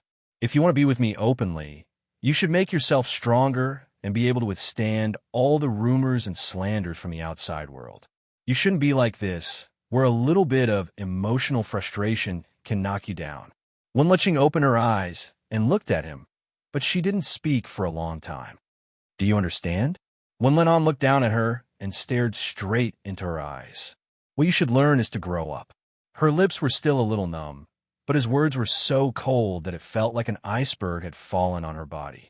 He was just reminding her that she was not mature enough, reminding her that she was not strong enough, reminding her that she had driven herself to the brink of collapse because of these trivial matters, and in turn, she would cause him no peace.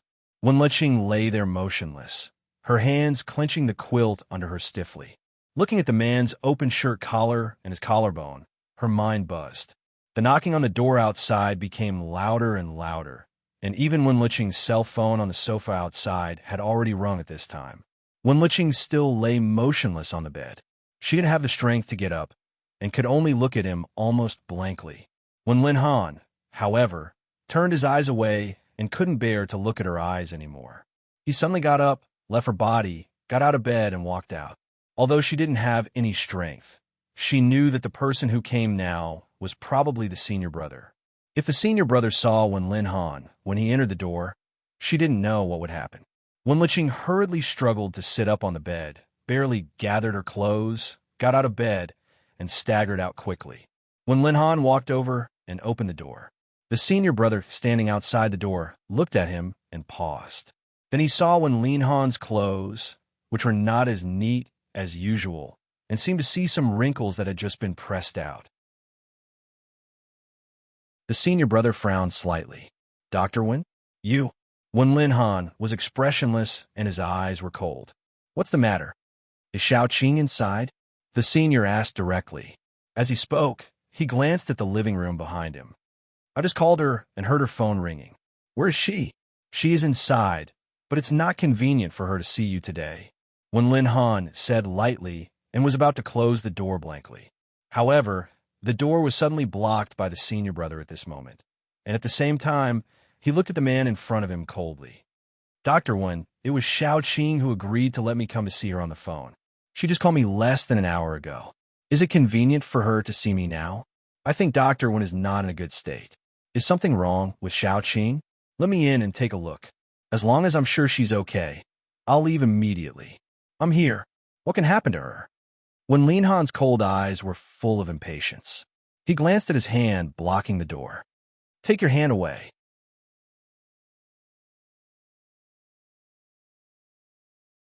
Chapter 11:17.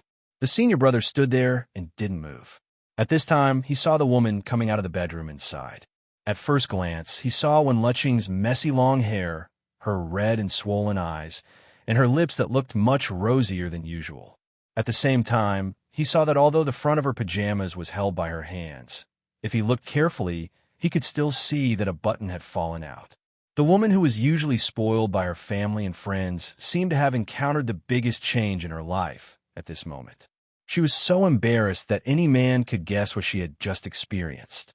The senior brother's eyes turned cold in an instant, and he threw a punch at Wen Linhan's face. Wen Linhan glanced at him calmly, raised his hand to block his punch, and looked at him coldly. Mind your manners. Mind my manners? King bullied Shaoqing like this. When did you ever mind your manners? The senior brother retracted his hand angrily and punched at him again. This time, Wen Linhan didn't raise his hand to take it, but took a step back. The senior brother's punch missed, so he raised his hand to support himself on the door and rushed in quickly. Wen Liqing had just walked out of the bedroom. She looked blankly at the senior brother who just entered the door and then frowned when she saw the tense atmosphere between the two of them. The senior brother glared at Wen Linhan. "What did you do to her just now?" Wen Linhan didn't answer, but looked back at Wen Liqing, who was standing there blankly. "What did I do to you? Do you want to tell him yourself?" As soon as Wen Liqing heard this, she looked at the man standing there with a cold face in disbelief. He clearly knew that she was about to give in under the gentle attack of her senior for so many years. She had just said that she wanted to turn around and look at the people behind her. Her senior had been treating her the same for so many years. If she had any conscience, she would also turn around and look at him. She would cherish the people around her who were truly good to her. He knew that she was going to be with the senior brother soon.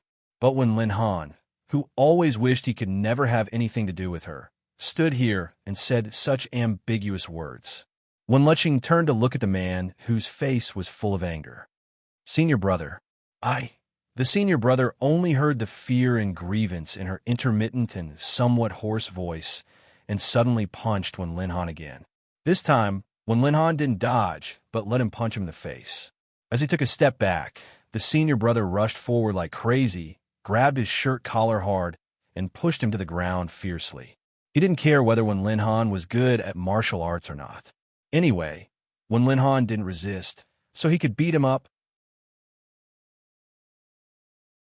Seeing that the senior brother pressed Wen Linhan to the ground and was about to punch him again, Wen Liqing staggered and hurriedly ran over to pull them apart. "Senior brother, don't fight, don't fight." The senior pushed her away forcefully. "Go away." This sanctimonious beast in human clothing.